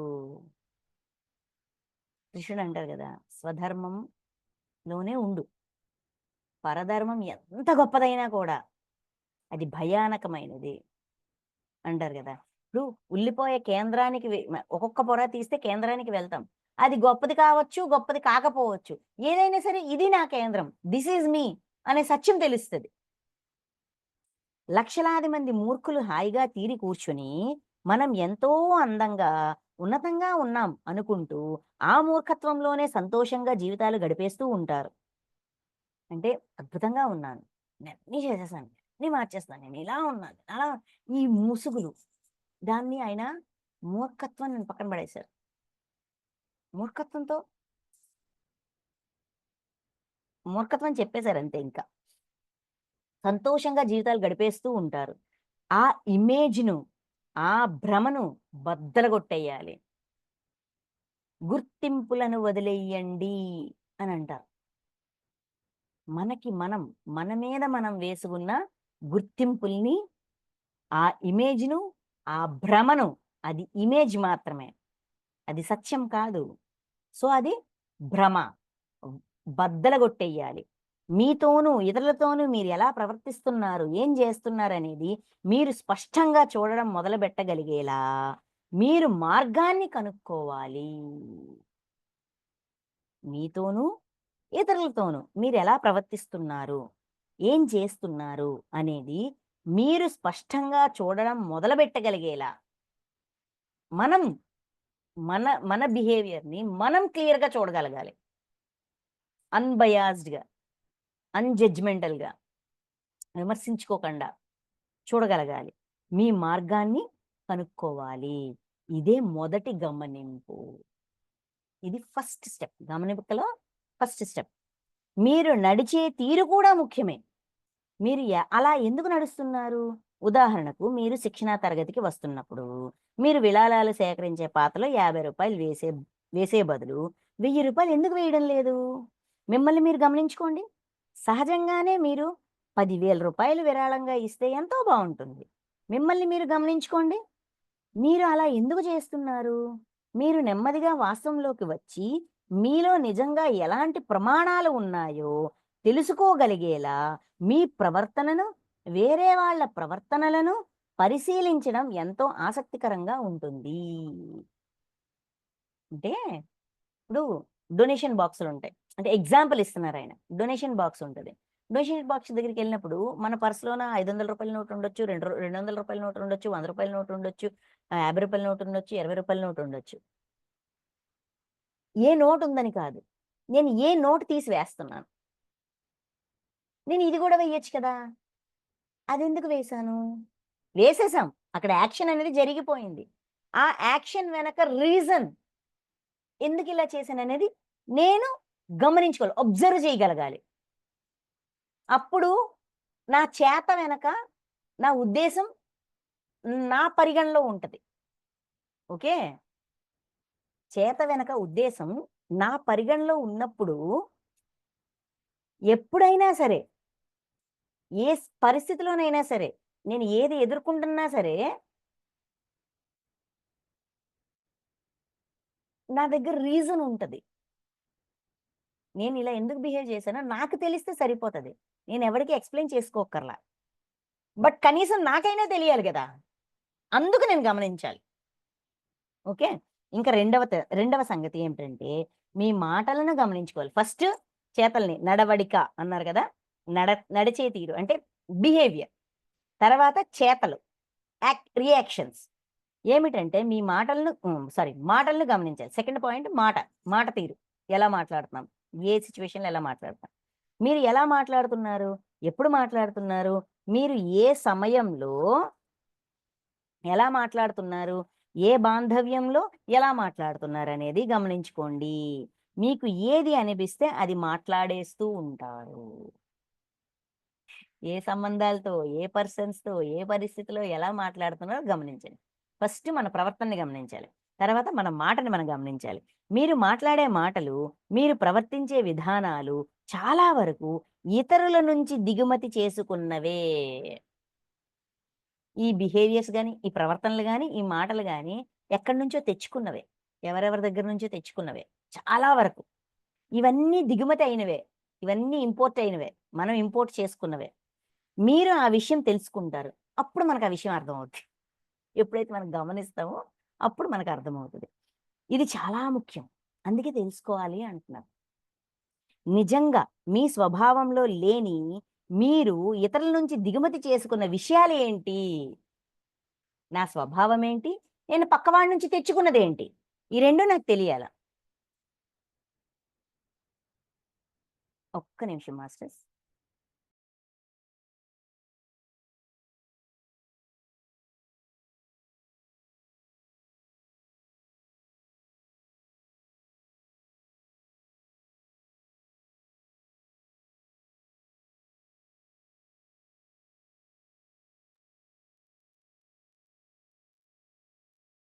ఈ రెండిటికి నా స్వభావం ఏంటి? నేను తెచ్చుకున్నదేంటి? ఈ డిఫరెన్స్ తెలుసుకోవాలి. ఇది చాలా ముఖ్యం. నిజంగా మీ స్వభావంలో లేని, మీరు ఇతరుల నుంచి దిగుమతి చేసుకున్న విషయాలు ఏమిటి? మీ నాన్నను, మీ అమ్మను, మీ స్నేహితులను, మీ గురువులను, ప్రతి మనిషిని, కళాకారులను కూడా ప్రత్యేకించి సినిమా తారలను కూడా మీరు అనుకరిస్తూ ఉంటారు. మనం వాళ్ళలాగా బిహేవ్ చేస్తుంటాం గదా! అనుకరిస్తూ ఉంటాం. మన స్వభావంలోని వాళ్ళను దిగుమతి చేసుకుంటూ ఉంటాం. మన స్వభావంలోకి వాళ్ళని దిగుమతి చేసుకుంటూ ఉంటాం. ఇంపోర్ట్ చేసుకుంటూ ఉంటాం. మనం పరిహాసం కోసం వికారంగా గీసిన చిత్రాలను లేదా కార్టూన్ కథలను చూస్తాం. ఇంకా ఏంటిది ఆహ్, యాహ్, హ్మ్. కామెడీ. కామెడీ కోసం ఇవన్నీ చూస్తుంటాం. మరుసటి రోజు నుంచి వాటిని అనుకరించడం మొదలుపెడతాం. నెక్స్ట్ డే నుంచే అలా దాన్ని ఆహ్, ఇమిటేట్ చేయడం. అనుకరించడం మొదలుపెడతాం. ఇది మీరు కాదు. ఆ సంగతి మీరు గమనించారా? అది మీరు కాదు. ఆ సంగతి గమనించారా? చూడండి. మనకే తెలియకుండా మనం ప్రభావితులం అయిపోతాం. ఆయన ఒక ఎగ్జాంపుల్ ఇస్తున్నారు. నేనొక ఇంటికి అతిథిగా వెళ్ళాను. వాళ్ళ పిల్లలు ముగ్గురు టెలివిజన్‌లో 'త్రీ స్టూజెస్' కార్యక్రమం చూస్తున్నారు. ఆ కార్యక్రమం అయిపోగానే ఆ పిల్లలు ముగ్గురు ఒకరినొకరు కొట్టుకోవడం, ఒకళ్ళ మీద మరొకరు దూకడం, అచ్చం ఆ కార్యక్రమంలో పాల్గొనే హ్మ్. పాత్రల్లానే ప్రవర్తించడం మొదలుపెట్టారు. 15 లేదా 20 నిమిషాల పాటు వాళ్ళు అలానే ప్రవర్తించారు. అది వాళ్ళ మనసుపై ఎలాంటి ప్రభావాన్ని చూపిస్తుందో చూసారా? అంటే పిల్లలు ఒక క్యా ఒ ఒక కార్టూన్ షోనో లేకపోతే ఒక ఒక సీ టీవీ షోనో ఆ పిల్లలు చూస్తున్నారు. ఈయన ఎవరింటికి వెళ్లారో వాళ్ళ ఇంట్లో పిల్లలు. ఆ షో కంప్లీట్ అవ్వగానే ఆ షోలో క్యారెక్టర్స్ ఎలాగైతే బిహేవ్ చేశారో ఈ పిల్లలు అలానే బిహేవ్ చేస్తారు. కొట్టుకుంటున్నారు, దూకుతున్నారు, ఎగురుతున్నారు, ఆడుతున్నారు. ఇలా చేస్తున్నారు. అంటే అది మన మీద ప్రభావం చూపిస్తుంది. ఈ చుట్టూ ఉన్న పరిసరాల యొక్క ప్రభావం మన మీద ఉంటది. ఇది సహజంగా ఇలా ఉంటది. ఇది తప్పా, రైటా అని చెప్పట్లేదు. ప్రభావం ఉంటాది. అది తెలుసుకోండి అంటున్నారు. వాళ్ళు ఇవన్నీ దిగుమతి చేసుకుంటున్నారు. అలా కొంతకాలం గడిచేసరికి మీరు దిగుమతి చేసుకున్నది ఏదైనా గాని మీ స్వభావంగా మారుతుంది. ఆ క్షణానికి అనిపించింది. గెంతేసాం, ఆడేసాం అయిపోయింది. అక్కడితో వదిలేస్తాం. కొన్నిసార్లు వదలం. కంటిన్యూ చేస్తాం. తెలియకుండానే అది మన స్వభావంలో పార్ట్ ఆఫ్ అస్ అయిపోతది. ఒక భాగంగా మారిపోతది. ఇప్పుడు మీ స్వభావం పైన ఇంకో కొత్త ముసుగు వచ్చి చేరింది. ఇంకొక ముసుగు వచ్చి చేరింది. మీరు ఆ ముసుగుతో ఏ స్థాయిలో మమేకమైపోతారంటే, అదే మీరు అని మీరనుకుంటారు. అది నేను అన్నంతగా మమేకమైపోతాం. నెమ్మదిగా మిమ్మల్ని మీరు కోల్పోతారు. ఇలాగా మన ఒరిజినల్ స్వభావాన్ని మనం మెల్లగా కోల్పోయే ప్రమాదం ఉంది. గమనించడం అనేది మిమ్మల్ని మీరు మళ్ళీ కనుక్కునే శాస్త్రం. అంటే మనల్ని మనం డిస్కవర్ చేయడం, కనిపెట్టుకోవడం. గమనించడం మనల్ని మనం గమ్ కనిపెట్టుకునే శాస్త్రం. ఓకే. మీరు ఏమంటున్నారు? మీరు ఏం ఆలోచిస్తున్నారు? ఎందుకు ఆలోచిస్తున్నారు అనేది గమనించుకోండి. మీరు ఎలా ఆలోచిస్తున్నారు? మీరు భావోద్రేకానికి ఎందుకు లోనవుతున్నారు? అకస్మాత్తుగా మీ ముఖం ఎర్రబడిపోయి, మీ చేతులు వణకడం మొదలవుతుంది. దాన్ని గమనించండి. ఏ భావోద్వేగం లేదా ఏ ఆలోచన మిమ్మల్ని అలా ప్రవర్తించేలా పురికొల్పింది? మన ప్రవర్తన అకస్మాత్తుగా భయమేస్తది. కాళ్ళు చేతులు వణికిపోతాయి. చెమట పట్టేస్తది. అనీజీ అయిపోతాం. ఓకే. ఇది ఆల్రెడీ రియాక్షన్ వచ్చేసింది. ఈ రియాక్షన్‌కి కారణం ఏంటి? దేనివల్ల మనం ఇలా రియాక్ట్ అవుతున్నాం? ఇది గమనించమంటున్నారు. ఓకే. ఏ భావోద్వేగం లేదా ఏ ఆలోచన మిమ్మల్ని అలా ప్రవర్తించేలా పురికొల్పింది? మీరు ఏం చేస్తున్నారు? మీలోని విధానాన్ని, అది ఎలా ప్రభావితం అవుతోంది అనే దాన్ని మీరు వాస్తవంగా గమనిస్తున్నారు. జస్ట్ మనం అబ్జర్వ్ చేస్తున్నాం అంతే. ఈ విధానం వేరే వాళ్ళను ఎలా ప్రభావితం చేస్తోంది అనేది అన్నిటికన్నా ముఖ్యమైన విషయం. ఈ విధానం వేరే వాళ్ళను ఎలా ప్రభావితం చేస్తోంది? ఇప్పుడు మన ప్రవర్తన లేదంటే మన భావోద్వేగాలు వేరే వాళ్ళని ఎలా ప్రభావితం చేస్తుంది? మిగతా వాళ్ళు ఎలాగా దానికి ఆహ్, ఎఫెక్ట్ అవుతున్నారు? మన చుట్టూ ఉన్నవాళ్ళు ఈ ప్రవర్తన వల్ల ఎటువంటి ఎఫెక్ట్‌కి గురవుతున్నారు? అది కూడా గమనించండి. మన బిహేవియరే కాదు. మన ప్రవర్తనకి మనలో వచ్చే రియాక్షను, ఆ రియాక్షన్‌కి మన చుట్టూ ఉన్న వాళ్ళలో వచ్చే రియాక్షన్సు ప్రభావితం అవ్వడం, ఇయన్నీ కూడా గమనించమంటున్నారు. ఒకరోజు నేను ఒక మహిళతో మాట్లాడుతున్నాను. మేము గమనించడం గురించి మాట్లాడుకోవడం మొదలుపెట్టాం. 2 రోజుల తర్వాత తన కుమార్తె వింతగా ప్రవర్తిస్తోందని ఆమె నాతో చెప్పింది. ఎగ్జాంపుల్ ఇది. ఆమెను చాలా జాగ్రత్తగా గమనించండి. అలానే ఆమెను ఒంటరిగా ఉండనివ్వకండి అని నేను చెప్పాను. అంటే టార్కమ్ గారి దగ్గరికి ఒక లేడీ వచ్చారు. ఈ గమనించడం గురించి వీళ్ళు డిస్కస్ చేసుకుంటారు. అప్పుడు ఇలాగ గమనించాలి. అంటే అబ్జర్వేషన్ అనేది ఇలా ఉండాలి, ఇలా ఉండాలి, ఇలా ఉండాలి ఇయన్నీ చెప్తున్నారు. అయిపోయింది. తర్వాత 2 రోజుల తర్వాత ఆవిడ కాల్ చేసి మా అమ్మాయి డిఫరెంట్‌గా బిహేవ్ చేస్తుంది. ఏదో తేడాగా ఉంది అని ఆవిడన్నది. అంటే టార్కమ్ గారు ఏమన్నారు? ఆవిడని జాగ్రత్తగా గమనించండి. ఒంటరిగా అస్సలు విడిచిపెట్టొద్దు అని ఒక ఒక సలహా ఇచ్చారు. ఆమె నవ్వేసింది. తన కుమార్తెకి 16 ఏళ్ళు. ఆమెను ఒంటరిగా ఎందుకు వదలకూడదు? ఆ అమ్మాయి 16 ఇయర్స్ టీనేజర్. అంటే పెద్దదాయే. ఎందుకు ఒంటరిగా వదలకూడదు? అ ఆ మహిళ సెలవుల్లో హాయిగా గడపడానికి వేరే ప్రాంతానికి ఎళ్ళిపోయింది. వాళ్ళ అమ్మాయి ఆత్మహత్య చేసుకుంది. ఎందుకంటే ఆ అమ్మాయి గర్భవతి అయింది. మీరు సరైన సమయంలో గమనించి, సరైన చర్య తీసుకుంటే కనుక, మీరు ఒక నిండు ప్రాణాన్ని కాపాడగలుగుతారు. ఎప్పుడూ లేనిది ఒక్కసారి ఎదుటివాడి బిహేవియర్‌లో మనతో ఉండేవాళ్ళ మన పిల్లలు, లేదంటే మన ఫ్యామిలీ మెంబర్స్‌లోనే ఏదైనా బిహేవియరల్ చేంజ్, ప్రవర్తనలో మార్పు మనం గమనిస్తే మనకు అర్థమవుతది. క్షుణ్ణంగా గమనిస్తే. అంటే ఏదో సంథింగ్ రాంగ్. వాళ్ళు చెప్పకపోవచ్చు. కానీ మనం గమనించే కొద్దీ వాళ్ళకి సహాయం కావాలన్న స్థితిలో మనం చెయ్యగలుగుతాం. ఎవరి సీక్రెట్స్ వాళ్ళకుంటాయి కాదనట్లా. బట్ కే మనం ప్రమాదాన్ని నివారించాలనుకుంటే మనం గమనించాలి. ఆ అమ్మాయి బిహేవియర్ సరిగ్గా లేదు. ఒంటరిగా వదలొద్దని చెప్పారు టార్కమ్ గారు. ఎక్స్‌క్యూజ్ ఎందుకలాగా అని చెప్పి ఆవిడ పట్టించుకోల. ఆ అమ్మాయికో సమస్యొచ్చింది. ఎవరితో షేర్ చేసుకోవాలో తెలియలా. సమస్య తన వయసుకి మించింది. సూసైడ్ చేసుకుంది. బిడ్డని కోల్పోయింది కదా! అంటే యూనివర్సు ఏదో విధంగా, ఏదో పక్క నుంచి మనకి సంకేతాలు అందిస్తది. ఆ సంకేతాన్ని పట్టుకోవాలి. పట్టుకుని దానికి తగ్గట్టుగా మనం ఎప్పుడైతే ప్రవర్తిస్తామో, మన గమనిక, మన అబ్జర్వేషన్ అంత పక్కాగా ఉండాలి. ప్రమాదాన్ని దాటించగలుగుతాం కదా! మన చేతుల్లో ఉన్నంత వరకు. అది చెప్తున్నారు. ఒకరోజు మా నాన్నగారు ప్రసంగిస్తున్న సందర్భం నాకు గుర్తొస్తోంది. అప్పుడు ఒక వ్యక్తి అకస్మాత్తుగా లేచి ఆ గదిలో నుంచి వెళ్ళిపోయాడు. మా నాన్నగారు ఒక పెద్ద మనిషిని దగ్గరకు పిలిచి, అతడిని అనుసరించి అని చెప్పారు. 10 నిమిషాలు గడిచినా పెద్ద మనిషి తిరిగి రాకపోవడంతో మా నాన్నగారు మరో ఇద్దరిని పంపించారు. ఆ తర్వాత వాళ్ళలో ఒకరు తిరిగి వచ్చి, "మేము పరిస్థితిని సరిదిద్దాం. ఆందోళన పడకండి" అని మా నాన్నగారితో చెప్పారు. ఇది ఆయన రియల్ లైఫ్‌లో జరిగిన సిట్యుయేషన్. ఆయన ఏదో ఒక మీటింగ్‌లో ఉన్నారు. ఒక స్పోక్స్‌మ్యాన్‌గా ఏదో చెప్తున్నారు. ఆయన అందరిని స్టేజ్ కింద ఉన్న వాళ్ళందరిని గమనిస్తున్నారు. గమనిస్తుంటే ఒక వ్యక్తి ప్రవర్తన డిఫరెంట్‌గా ఉంది. అతను సడెన్‌గా లేచి బయటికెళ్ళిపోయాడు. అతను వెళ్ళిపోగానే ఇతను ఎవరినో పిలిచి వాడిని ఫాలో అవ్వండి అని చెప్పి పంపించారు. 10 నిమిషాలయినా వాడు రిడ్ ఎవరినైతే ఈయన పంపించారో అతను తిరిగి రాలా. రాకపోతే ఇంకో ఇద్దరిని పంపించారు. కాసేపటికి ఆ వాళ్ళలో ఒక వ్యక్తొచ్చి everything under control. Don't worry అనేసి చెప్పారు. అయితే ఇక్కడ ఏం జరిగింది? ఆయన ఈ ప్రసంగం ఇస్తున్నప్పుడు ఆ మనిషి బిహేవియర్ సరిగ్గా లేదు. అంటే ఏదో డిఫరెంట్‌గా ఉంది. సరిగ్గా లేదంటే డిఫరెంట్‌గా ఉంది. సహజంగా లేదు. ఆయన భయపడకండి అనే మాట చెప్తారనమాట ఆ మీటింగ్‌లోన.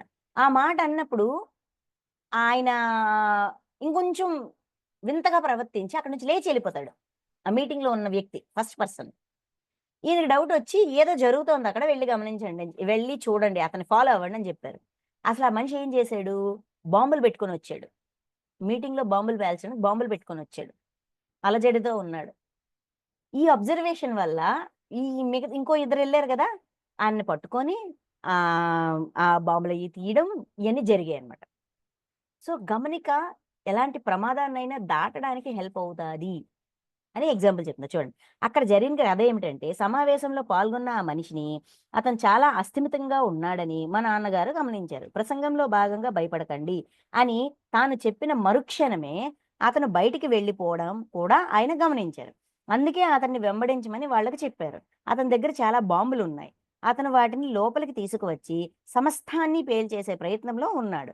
మొదటి వ్యక్తి అతన్ని గట్టిగా పట్టుకున్నాడు. రెండో వ్యక్తి, మూడో వ్యక్తి అతన్ని లాగి కింద పడేసి సమావేశంలో పాల్గొన్న వాళ్ళందరినీ రక్షించారు. ఇది కేవలం గమనించడంతోనే మొదలయ్యింది. గమనించండి. మీ అమ్మాయి ఎలా ప్రవర్తిస్తోంది?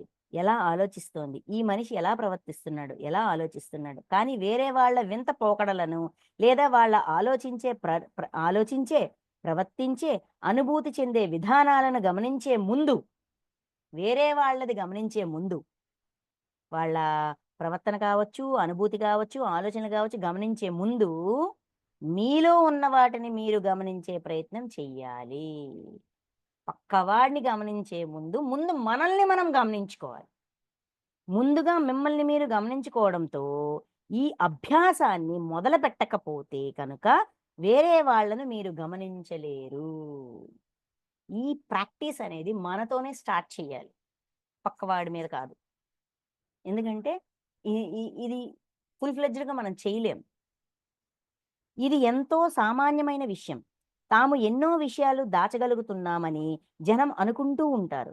మీరు గమనించగలిగిన వ్యక్తి అయితే కనుక జనం మీ నుంచి ఏదీ దాచలేరు. ఏం జరుగుతుందో 10 రోజుల తర్వాత తెలుసుకునే బదులు మీరు ఇప్పుడే తెలుసుకుంటారు. అందరూ రహస్యాల్ని దాచుకుంటున్నాం, చేస్తామని జనాలు అనుకుంటారు. కానీ కరెక్ట్‌గా మనం గమనించగలిగితే 10 రోజుల తర్వాత తెలుసుకునే విషయాన్ని ముందే తెలుసుకోగలుగుతాం. అయితే తెలుసుకోవడం ఇన్ఫర్మేషన్ ఎంత ఉపయోగకరమో అంత ప్రమాదకరం గూడాన. పక్కవాడి గురించి తెలుసుకొని ఏం చేస్తాం? అవి వాళ్ళు దాచుకున్న దాన్ని బయట పెడతామా? కాదు గదా! మన పని అది కాదు గదా! అందుకే ఆయనేమంటారు? పక్కవాడిని తెలుసుకునే ముందు మిమ్మల్ని మీరు తెలుసుకోండి. వాళ్ళకేదైనా హెల్ప్ ఇప్పుడు మన బిడ్డ ఉంది. ఏదో డిఫరెంట్‌గా బిహేవ్ చేస్తుంది. ఏదో దాయాలనుకుంటుంది. అది మనకర్థమైంది. అప్పుడేం చెయ్యాలి? "నువ్వేం దాస్తున్నావు?" అని నిలదీస్తామా? కాదు గదా! తల్లి నీకు ఏ సమస్య ఉన్నా, నీకు ఏ ప్రాబ్లం ఉన్నా నాతో షేర్ చేసుకోవచ్చు, నేనేమి అన్నా, నేను నీ ఫ్రెండ్ లాంటిదని అని మనం వాళ్ళకి భరోసా ఇవ్వగలగాలి. వాళ్ళంతటి వాళ్ళే మన దగ్గర బయటపడేంతగా వాళ్ళకి మనం భరోసా ఇవ్వాలి. అందుకు గమనించాలి. ప్రతిదాన్ని ఒక ఉన్నతమైన మలుపు తిప్పడానికి గమనించాలి. అది ఆయన చెప్తున్నారు. ఆమె ఇలా చేస్తోంది కాబట్టి, ఆమె ఇలా నడుస్తోంది కాబట్టి, ఆమె ఆ విధంగా చేస్తోంది కాబట్టి, ఆమె ఇలాంటి పదాలు ఉపయోగిస్తోంది కాబట్టి, ఆమె ఇటు చూసే బదులు అటు చూస్తోంది కాబట్టి, మీరు జరగబోయేదాన్ని గ్రహించగలుగుతారు. మీరు ఇవన్నీ తెలుసుకోగలుగుతారు. ఎందుకంటే, ముందుగా మిమ్మల్ని మీరు గమనించుకోవడం ద్వారా ఈ విషయాలన్నీ మీరు నేర్చుకున్నారు. అయన్నీ మనకెందుకు అర్థమవుతాయంటే, ముందు మనల్ని మనం చదివేస్తాం కాబట్టి. పుస్తకాలు చదవడం ఎంత ముఖ్యమో, మనల్ని మనం చదవడం కూడా అంతే ముఖ్యం. మనల్ని మనం చదువుకుంటాం కాబట్టి, పక్కవాడి ప్రవర్తన మనకు అర్థమవుతది. అర్థం చేసుకొని ఏం చేయాలా? వాళ్ళతో మనం ఇంటరాక్ట్ అయ్యేటప్పుడు, వాళ్ళని హర్ట్ చేయకుండా, వాళ్ళ లోపాన్ని ఎత్తి చూపించకుండా, వాటన్నిటిని అర్థం చేసుకుంటూ, అంగీకరిస్తూ, జాగ్రత్తగా మాట్లాడగలగాలి. జాగ్రత్తగా ప్రవర్తించగలగాలి. హర్ట్ చేయడం చాలా ఈజీ అండి. లోపాన్ని ఎత్తి చూపించడం చాలా ఈజీ. కానీ ఆ లోపాన్ని అంగీకరిస్తూ, అది ఏమీ కాదులే అన్నట్టుగా, మనకేమీ సంబంధం లేదన్నట్టుగా, జాగ్రత్తగా మన పని వరకు మాత్రమే మనల్ని మనం పరిమితం చేసుకోవడం అనేది ఆధ్యాత్మికత. అందుకు గమనించాలి. మౌర్య మహాత్ములు చెప్పేదేంటంటే, గమనించే శాస్త్రాన్ని నేర్చుకోవడానికి మీరు విశ్వవిద్యాలయానికి వెళ్ళాల్సిన అవసరం లేదు. ఈ సైన్స్ నేర్చుకోవడానికి యూనివర్సిటీల్లో జాయిన్ అవ్వక్కర్లేదు. గమనించడంలో ప్రతి ఒక్కరూ పీహెచ్‌డీ పొందవచ్చు. యూనివర్సిటీలో జాయిన్ అవ్వక్కర్లేదు, డబ్బులు కట్టక్కర్లేదు, ఫీజులు కట్టక్కర్లేదు, మార్నింగ్ నుంచి ఈవినింగ్ వరకు క్యారేజీలు పట్టుకొని వెళ్ళక్కర్లేదు, ఏం చేయక్కర్లేదు. కానీ అందరూ పీహెచ్‌డీ చేయొచ్చు ఇందులోన. మీ కళ్ళు, మీ కళ్ళ రంగును, మీ చిరునవ్వును మీరు ఎలా ప్రవర్తిస్తారు, ఎలా మాట్లాడతారనే దాన్ని మీరు గమనించుకోవచ్చు. భౌతికపరమైనవి గమనించడం అనేది ఒక విధానం. అలానే భావోద్వేగపరమైనవి గమనించడం, మానసిక పరమైనవి గమనించడం, ఆధ్యాత్మిక పరమైనవి గమనించడం అనేది ఉంటుంది. భౌతికం, మానసికం, భావోద్వేగం, ఆధ్యాత్మికం. ఈ 4 గమనించాలి. ఈ 4 అంశాల్లోనూ గమనించాలి. ముందుగా మీలో ఉన్న వాటిని మీరు ఈ 4 విధానాల్లో గమనించుకోవడం మొదలుపెట్టాలి. మీ ఆలోచనలను, మాటలు, ప్రవర్తన, భావోద్వేగపరమైన చర్యలు, ప్రతిచర్యల్లో వాటిని గమనించాలి. మీరు గమనించిన దాని ఆధారంగా మిమ్మల్ని మీరు విమర్శించుకోకుండా ఉండడం మీరు నేర్చుకున్న తర్వాత. చూడండి, ఇవన్నీ గమనించమంటున్నారు. గమనించాక ఏం చేయాలి? భావోద్వేగపరమైన అంటే భౌతికపరమైన ఫిజికల్, భావోద్వేగం ఎమోషనల్, మానసికం మెంటల్ అండ్ ఆధ్యాత్మికం స్పిరిచువల్. ఈ అన్ని యాంగిల్స్‌లోనూ గమనించాలి. గమనిస్తూ ఏం చేయాలంట? మీరు గమనించిన దాని ఆధారంగా మిమ్మల్ని మీరు విమర్శించుకోకుండా, మనల్ని మనం విమర్శించుకోకుండా ఉండటం నేర్చుకున్న తర్వాత. కమెంట్ చేసుకోవద్దు. మనల్ని మనం విమర్శించుకోవడం కండా ఉండడం నేర్చుకున్న తర్వాత వేరే వాళ్ళని విమర్శించకుండా గమనించగలుగుతారు. అప్పుడే మనం వేరే వాళ్ళని విమర్శించకుండా గమనించడం అనేది తెలుసుకుంటాం. ఫస్ట్ కమెంట్ చేయడం అనేది పక్కన పడేయాలి. No comments. మనల్ని మనం పక్కవాడిని ఎవరిని కూడా నో కమెంట్స్. Just observation. ఉదాహరణకు అతను ఇలా చేస్తున్నాడు కాబట్టి అతను చెడ్డవాడు, ఏమాత్రం నిజాయితీ లేని మనిషి అని మీరు అనకూడదు. ఎలాగైతే మన మీద మనల్ని మనం కమెంట్ చేసుకోకూడదో, విమర్శించుకోకూడదో, అదే విధంగా పక్క వాళ్ళని కూడా విమర్శించే రైట్ మనకి లేదు. అధికారం మనకి లేదు. ముందుగా మీరు గమనించాలి. మన ఫస్ట్ టాస్క్ ఏంటంటే అబ్జర్వ్ చేయడం, అబ్జర్వ్ చేయడం, అబ్జర్వ్ చేయడం, అబ్జర్వ్ చేయడం వితౌట్ కమెంటింగ్. మనల్ని మనం ఈ 4 డైమెన్షన్స్‌లో గమనించుకున్నాక, విమర్శించుకోకుండా గమనించడం నేర్చుకున్నాక, అప్పుడు పక్క వాళ్ళని గమనించాలి. వాళ్ళని కూడా విమర్శించడానికి లేదు. ఎవరిని విమర్శించే అధికారం ఎవ్వడికీ లేదు.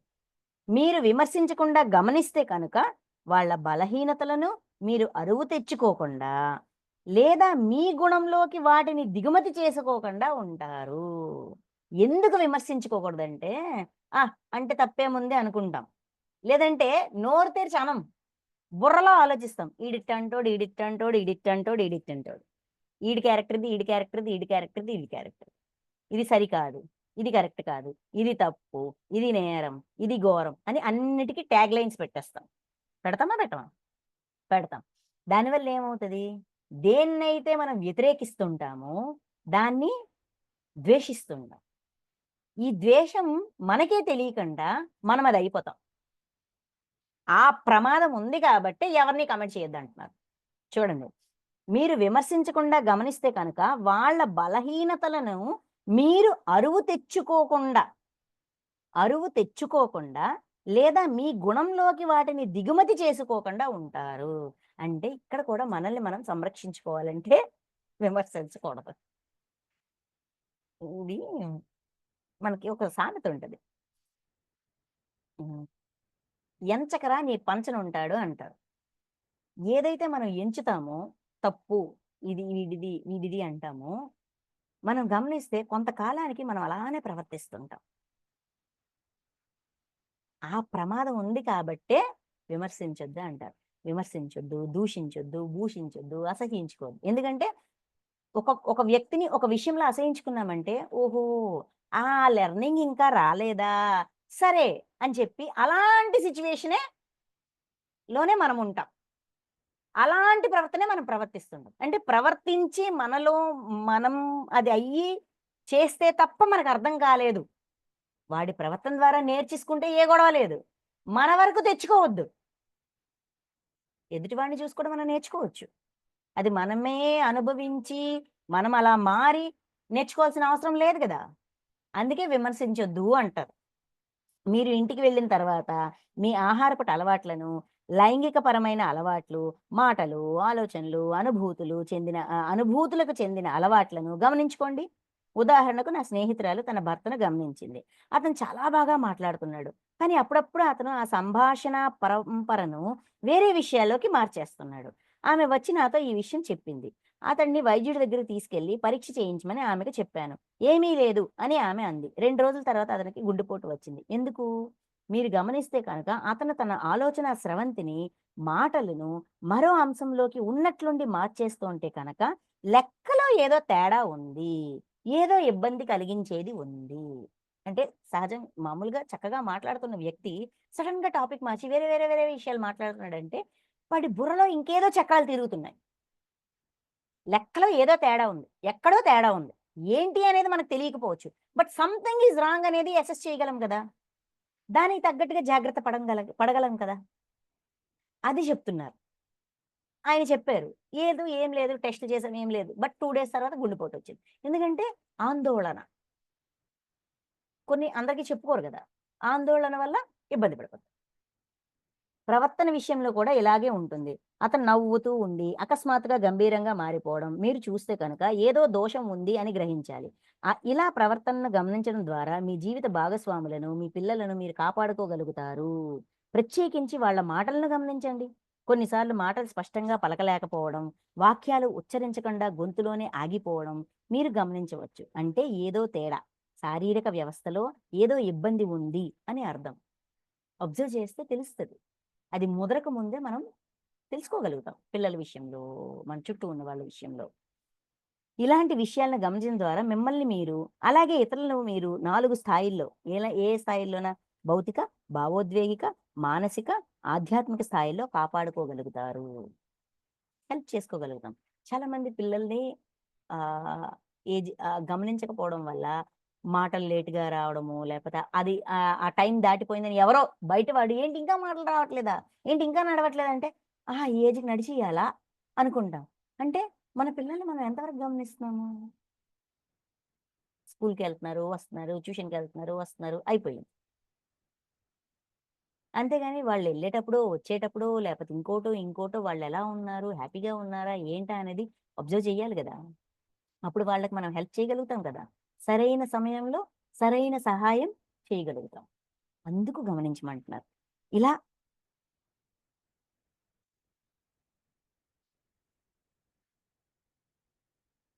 ఇది గమనించే శాస్త్రం, అంటే అబ్జర్వేషన్, సైన్స్ ఆఫ్ అబ్జర్వేషన్. ఇలాగా మనల్ని మనం గమనించుకోవాలి. ఫస్ట్ లెసన్ ఏంటంటే గమనించు, విమర్శించొద్దు. ఏంటేంటి గమనించాలి? మన ప్రవర్తనని, మన మాటలని, మన భావోద్వేగాలని, మన ఆధ్యాత్మికపరమైన అంశాలని, ఏ విషయానికి మనం ఎలా రియాక్ట్ అవుతున్నాం? మన చుట్టూ వాళ్ళు ఎలా ఎఫెక్ట్ అవుతున్నారు? ఇలాగా ఇయన్నీ కూడా ఫస్ట్ ఆయన అబ్జర్వ్ చేయమంటారు. గమనించండి, విమర్శించుకోకండి. గమనించండి, విమర్శించుకోకండి. అప్పుడు రోజు ప్రతి క్షణం మనల్ని మనం కనిపెట్టుకుంటూ ఉంటాం. మన గురించి మనకి కొత్త కొత్త విషయాలు తెలుస్తూ ఉంటాయి. తెలుసుకోవడం వరకు ముందు నేర్చుకోమంటున్నారు. తెలుసుకొని రియాక్ట్ అవ్వకండా, జడ్జ్ చేయకండా, కమెంట్ చేయకండా జాగ్రత్తగా గమనించడం. అటు వంగడానికి లేదు, ఇటు వంగడానికి లేదు. ఆ బ్యాలెన్స్‌లో ఉంటూ గమనించడం. ఇది టార్కమ్ గారు నేర్పిస్తున్న ఆత్మ పరిశీలనకి మొదటి మెట్టు గమనికా శాస్త్రం. మనకి ఇది ఎందుకు అవసరం అంటే, మనం డ్రీమ్స్‌లో దుష్కర్మలు చేస్తుంటాం. కొన్ని మనం తట్టుకోలేకపోతాం. ఇంత ఘోరంగా నేనున్నానా? ఇంత భయంకరంగా నేనున్నానా? అని అనుకుంటూ ఉంటాం. అలా అనుకుని బాధలోకెళ్ళిపోతాం. ఇన్ఫీరియారిటీలోకెళ్ళిపోతాం.